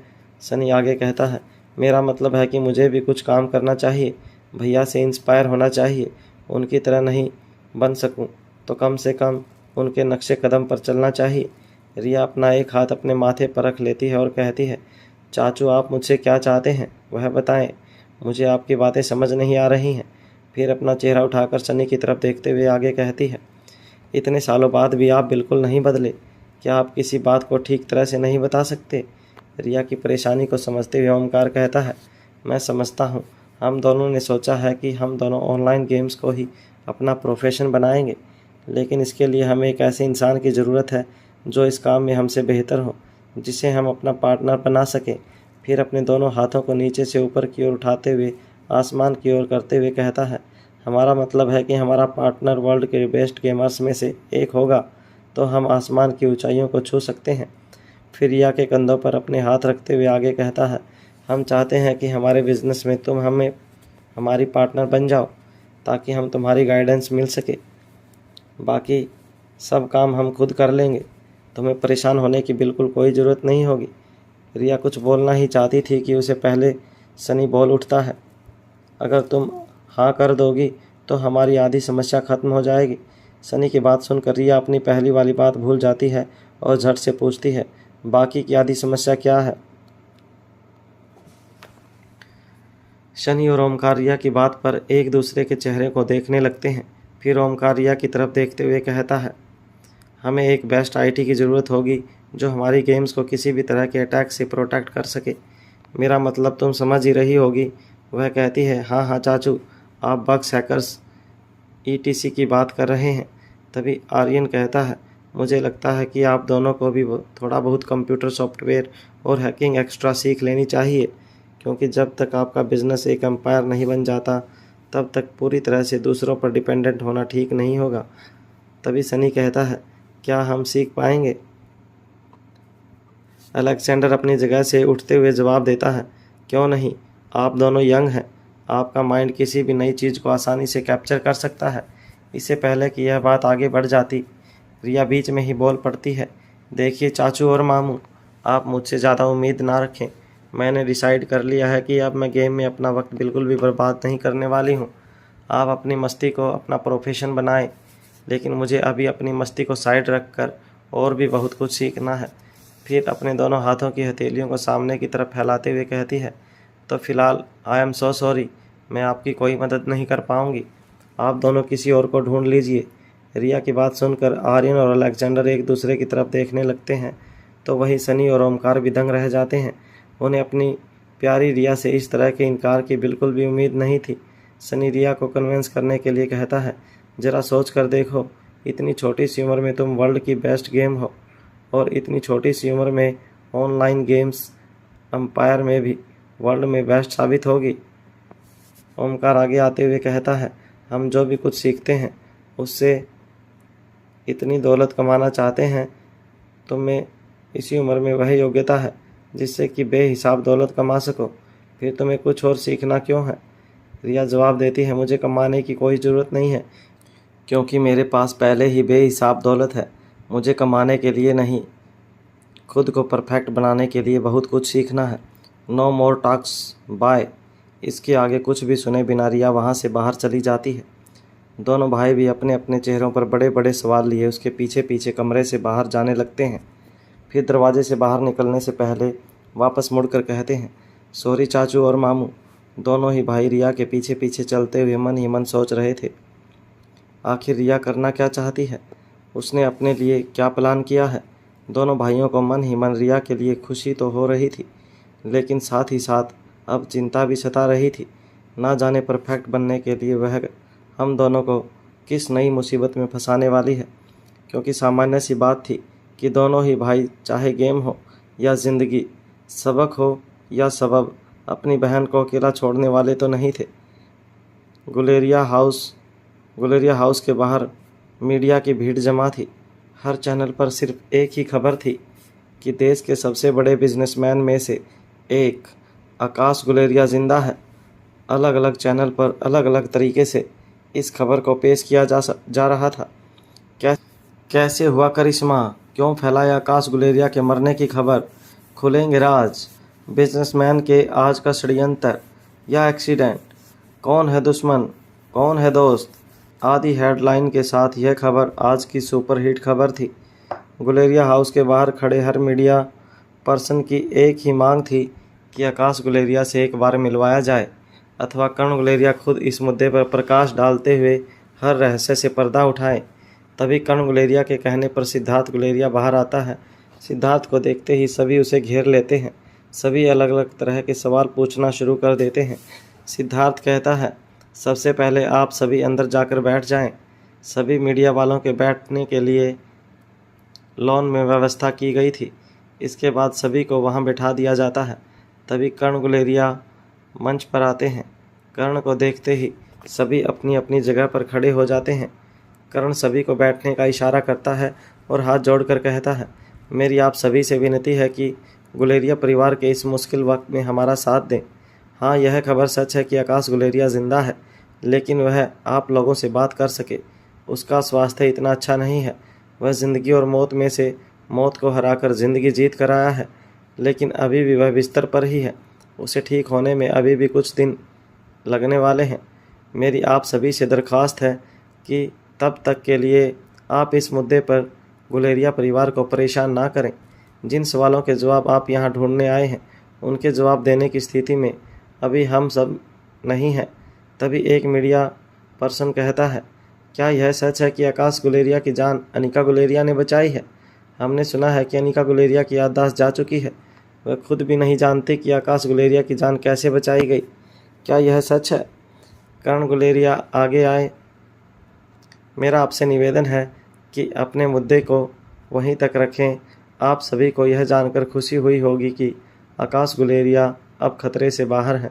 मैं आप सभी से वादा करता हूं कि जब आकाश पूरी तरह ठीक हो जाएगा, आपके हर सवाल का जवाब वह खुद देगा। गुलेरिया इंडस्ट्री आपको खुद इनवाइट करेगी। फ़िलहाल आप सभी मेहमानों के लिए खाने की व्यवस्था की जा चुकी है। गुलेरिया परिवार को मेज़बानी का अवसर दें, कृतार्थ करें। इतना कहकर कर्ण गुलेरिया बिना रुके वहां से चले जाते हैं। वकील विकी के बंगले पर स्क्रीन के सामने बैठकर लक्ष्य से इस खबर का लाइव देख रहे थे। विकी कहता है, यह कैसे हो सकता है? मुझे अभी भी इस खबर पर यकीन नहीं हो रहा है। जब तक मैं आकाश को अपनी आंखों से नहीं देख लूँगा, तब तक मुझे विश्वास नहीं होगा। लच्छू कहती है, तुम्हें अपनी आंखों से देखने के बाद भी विश्वास नहीं होगा? मैंने उसे अपनी आंखों से देखा है, वह आकाश ही है। विकी कहता है, इतनी टाइट सिक्योरिटी के बाद मुझ तक पहुंच कैसे गई? लच्छू अपनी जगह से उठकर कुछ देरी पर खड़े रखे हुए फिश टैंक के पास चली जाती है। फिर रंग बिरंगी मछलियों को देखने लगती है और बिना विकी की तरफ देखे आगे कहती है, तुम उस तक कैसे पहुंचोगे? विकी जवाब देता है, मैं उसका दोस्त हूँ, उसके अलावा उसका वकील भी, मेरे लिए क्या मुश्किल है? फिर अपनी जगह पर खड़े होते हुए आगे कहता है, अब तुम बताओ, तुम उस तक कैसे पहुँची? लच्छू आगे आते हुए कहती है, क्या दोस्त सिर्फ तुम्हारे ही पास हैं? लच्छू की बात सुनकर विकी बहुत चक्का रह जाता है, लेकिन बिल्कुल भी अनुमान नहीं लगा पाता कि यह सब उसने कैसे किया होगा। उसके दिमाग में ख्याल चलने लगते हैं, वह दोस्त कौन है जिसने उसकी मदद की होगी? क्या कहीं वह दोस्त आकाश ही तो नहीं? तभी उसे याद आता है कि अगर आकाश उसका दोस्त हो तब भी वह किसी से मिलने या बात करने की स्थिति में नहीं है। तभी लच्छू सब बातों पर दिमाग खर्च करने से ज़्यादा अच्छा यह है कि तुम ये सोचो कि तुम्हें अपनी ज़िंदगी कैसे बचानी है। फिर वापस अपनी जगह से चलते हुए विकी के एकदम करीब पहुंच जाती है और उसके कान के पास आकर आहिस्ता से कहती है, मैं यहाँ सिर्फ तुम्हें सावधान करने आई हूँ। तुम्हें याद है ना, मौत हर पल तुम्हारा इंतज़ार कर रही है, तुम्हें आवाज़ लगाकर बुला रही है, विक्की विक्की विक्की। और उसके बाद पीछे हटते हुए मुस्कुराने लग जाती है। फिर विक्की की आंखों में देखते हुए अपना अंदाज बदलते हुए कड़क आवाज़ में कहती है, कहीं तुम्हें उस अनीका से प्यार तो नहीं हो गया? लच्छू को इस तरह खुद को घूरते हुए देखकर विक्की कुछ सकपका जाता है। विक्की की असमंजस को देखते हुए लच्छू दूसरी ओर घूम जाती है और सामान्य अंदाज में कहती है, तुम मुझे प्यार करो, इसमें कोई हर्ज नहीं। दिल तो मासूम होता है, किसी पर भी आ सकता है, फिर वह तो बेहद खूबसूरत भी है। फिर आदेश देने के अंदाज में कहती है, याद रहे, हम सिर्फ हमारे पाव ड्रग से मतलब है, हमें अनिका की जान नहीं चाहिए। ड्रग के लिए जान लेनी पड़े तो वह बात अलग है। फिर व्यंग्य करते हुए कहती है, वह ड्रग मिल जाए तो तुम उसके साथ जितनी चाहो उतनी रातें हसीन करो, लेकिन वकील साहब, मोहब्बत का मज़ा तो तब है जब वह दो तरफा हो। फिर हंसते हुए कहती है, उसकी मोहब्बत में शहीद मत हो जाना, हमें तुम्हारी शहादत की नहीं, काबिलियत की ख्वाहिश है। विक्की इतनी आसानी से किसी के सामने घुटने टेक दे, इतना कच्चा खिलाड़ी नहीं था, लेकिन अचानक से उसकी दुखती रग पर किसी ने हाथ रख दिया था, इसलिए वह खामोश रह गया। बेशक लच्छन ने यह बातें उस पर तंज कसते हुए कही थी, पर लक्ष्मीयर अच्छी तरह से उसमें फना हो जाना ही था। अपनी बात कहने के बाद लच्छू सभी बातों को सोचते हुए अपनी जगह पर खड़ा रहकर उसे जाते हुए देखता रहा। फिर थोड़ी ही देर बाद वह अपनी सोच से बाहर आते हुए खुद से ही कहता है, मुझे जाकर आकाश से मिलना चाहिए। यह सोचते ही उसके मन में एक मीठा ख्याल पैदा हो जाता है, क्या पता वहाँ से मुलाकात हो जाए। यह सोचते ही उसके पूरे शरीर में हल्की सी गुदगुदी के साथ मीठी सिरहन पैदा हो जाती है और चेहरे पर मुस्कान आ जाती है। मारवा हाउस प्रीति के चले जाने के बाद अनिका मयूर को कॉल करने के लिए फ़ोन की स्क्रीन की तरफ देखती है कि तभी उस पर एक दूसरी कॉल आ जाती है। अनिका कॉल ले लेती है। जैसे ही फ़ोन कान पर लगाती है, उधर से आवाज़ आती है, गुड मॉर्निंग मैडम। अब तक वह पूरे स्टाफ के साथ अच्छी तरह घुल मिल गई हैं।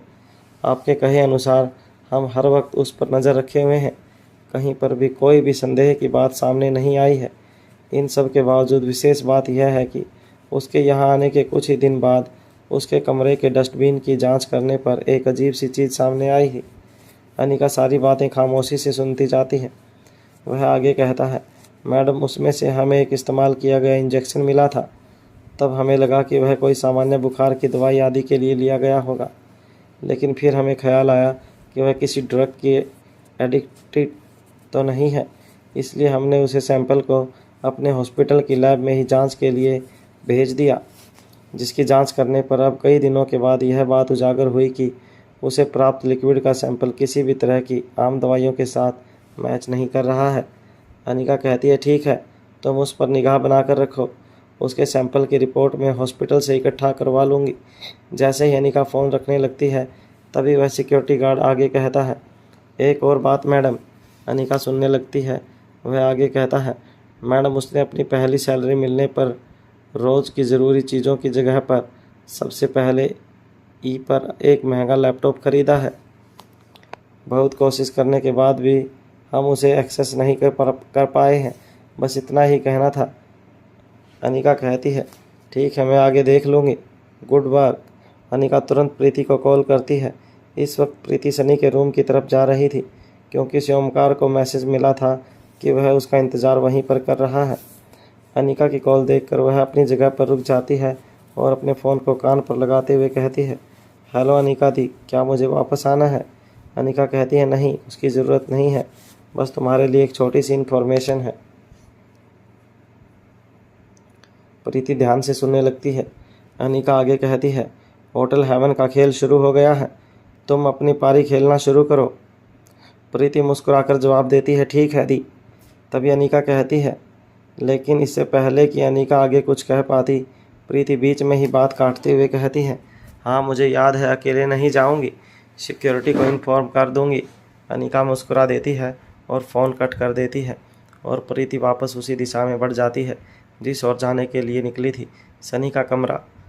प्रीति कमरे का दरवाज़ा खटखटाती है, लेकिन अंदर से कोई भी जवाब नहीं आता। जब वह दरवाज़ा खोलने की कोशिश करती है तो वह पहले से ही खुला हुआ था। सनी और ओमकार दोनों ही एकदम सामने बैठे हुए नज़र आते हैं। एक बीन बैग पर बैठा हुआ था तो दूसरा बेड पर अपने पैरों को नीचे लटका कर बैठा हुआ था। एक ने अपने दोनों हाथों से अपना चेहरा ढक कर रखा था तो दूसरे ने अपने सिर को दीवार से टिका कर अपने दोनों हाथों को बेजान सामान की तरह नीचे की ओर लटकाया हुआ था, लेकिन उससे भी कहीं ज़्यादा लटके हुए उन दोनों के चेहरे दिखाई दे रहे थे। लग रहा था जैसे कि उनकी ज़िंदगी में भूचाल आया है जिसने सब कुछ तहस नहस कर दिया है। उन दोनों की ऐसी हालत देखकर प्रीति टेंशन में आ जाती है और दौड़कर ओमकार के पास पहुंच जाती है। फिर अपने घुटनों के बल बैठते हुए अपने दोनों हाथ उसके घुटनों पर रख देती है और घबराकर पूछती है, क्या हुआ, तुम दोनों इतने परेशान क्यों हो? ओमकार प्रीति की तरफ देखता है लेकिन कुछ नहीं बोलता। प्रीति उठकर खड़ी हो जाती है। फिर ओमकार के चेहरे को अपने दोनों हाथों में लेते हुए कहती है, प्लीज़ मुझे बताओ क्या हुआ है। ओमकार प्रीति की आंखों में देखने लगता है, लेकिन इस बार भी एक शब्द नहीं बोलता। प्रीति उसके कंधों पर हाथ रखकर हिलाकर बहुत ही ज़ोर ज़ोर से झटके देते हुए कहती है, बोलो ओमकार। अपनी पूरी ताकत इकट्ठी करके सिर्फ इतना ही कह पाता है, क्या बोलूं? और उसके बाद फिर से चुप हो जाता है। प्रीति आश्चर्यचकित होकर उसके चेहरे की तरफ लगातार देखती जाती है। वह इंतज़ार कर रही होती है कि आगे ओमकार कुछ कहेगा। तभी उसे अपने पीछे की ओर से सनी की आवाज़ सुनाई देती है, सब कुछ बर्बाद हो गया। अब प्रीति पलटकर पीछे की ओर देखती है और कहती है, क्या बर्बाद हो गया? लेकिन सनी आगे कुछ नहीं कहता। वह ओमकार के पास से सनी की तरफ बढ़ जाती है और उसके चेहरे के सामने खड़े होकर कहती है, प्लीज़ आगे बोलो। तभी ओमकार बोलता है, हमारे सपने पूरे होने से पहले ही बिखर गए। अब प्रीति ओमकार की तरफ देखने लगती है। इस बार वह दोबारा से चुप हो जाता है। दोनों दोस्तों की इन हरकतों पर अब प्रीति को चिंता से कहीं ज़्यादा गुस्सा आ रहा था। वह पानी से भरा गिलास लेती है और जाकर सोफे पर बैठ जाती है। धीरे धीरे करके एक एक घूंट पानी पीने लगती है और इस बीचों बीच बारी बारी दोनों की तरफ देखती जाती है। पानी खत्म करने के बाद खड़ी होती है और धमकी देते हुए कहती है, अब तुम दोनों में से कौन मुझे पूरी बात बताएगा? या तो सीधे तरीके से अपना मुंह खोलो, नहीं तो मुझे और भी तरीके आते हैं। दोनों दोस्त अपनी अपनी जगह पर सीधे बैठ जाते हैं और प्रीति की तरफ देखने लगते हैं। प्रीति उन दोनों के चेहरों पर सवाल देखकर बिना पूछे ही जवाब देती है, मैं तुम दोनों पर ड्रग का इस्तेमाल करूँगी, जिसका इस्तेमाल पुलिस अपराधियों से सच उगलवाने के लिए करते हैं। और वह तोते की तरह सब कुछ बोलने लग जाते हैं। प्रीति की बात सुनकर सनी घबरा जाता है, क्योंकि प्रीति के खड़ूस डॉक्टर के रूप के दर्शन काफ़ी दिनों से कर रहा था।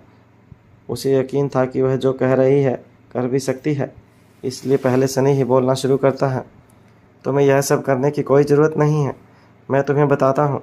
उसके बाद शुरू से अंत तक विस्तार से सारी बातें बता देता है कि किस तरह उन्होंने ऑनलाइन गेम प्रोजेक्ट तैयार किया और रिया के इनकार की वजह से वह शुरू होने से पहले ही फेल हो गया। तभी ओमकार अपना चेहरा लटकाए हुए कहता है, मैं चाहता हूँ कि हम दोनों जल्द से जल्द शादी कर लें। हमें एक दूसरे से मिलने के लिए ना बहाने खोजने पड़ेंगे और ना ही किसी की इजाज़त लेनी पड़ेगी। लेकिन उससे पहले मैं पूरी तरह से फाइनेंशियली इंडिपेंडेंट होना चाहता हूँ। वैसे तो मुझे सिद्धार्थ भैया ने उनके साथ काम करने के लिए ऑफ़र किया है, लेकिन हमेशा किसी के अंडर काम करना और खुद का काम शुरू करना दो अलग अलग बातें हैं। उन दोनों की बातें सुनने के बाद प्रीति राहत की सांस लेती है और फिर दोनों को चीयर अप करते हुए कहती है, कम ऑन गाइस, लाइफ में यह सब चलता रहता है। तुम तो इस तरह दुखी हो रहे हो जैसे बनाया हुआ महल गिर गया हो। तुम ही बताओ, क्या रेत के महल कभी टिका करते हैं? प्रीति की बात सुनकर दोनों उसे हैरानी से देखते हैं। प्रीति आगे कहती है, मेरे कहने का मतलब है कि तुमने केवल सोच के अंदर ही बड़े बड़े ख्वाब देख लिए। ख्वाब नींद के खुलते ही टूट जाते हैं। किसी भी काम की शुरुआत में इस तरह की दिक्कतें होती ही हैं। किसी भी काम की शुरुआत ही सबसे मुश्किल स्टेज होती है। अगर उसे पार कर लोगे तो आगे रास्ते खुद ही बनते चले जाएंगे। प्रीति की बात उन दोनों को अच्छी लगती है।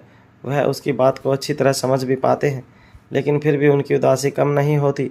प्रीति उनका मूड ठीक करने के लिए कुछ सोचती है और फिर कहती है, अच्छा चलो, आज मैं तुम दोनों को लंच पर ले चलती हूँ। अब जल्दी से तुम दोनों तैयार हो जाओ, मैं भी चेंज करके अभी आती हूँ। इसी बहाने प्रीति होटल हेवन जाकर अपनी पारी आज ही से शुरू करना चाहती थी।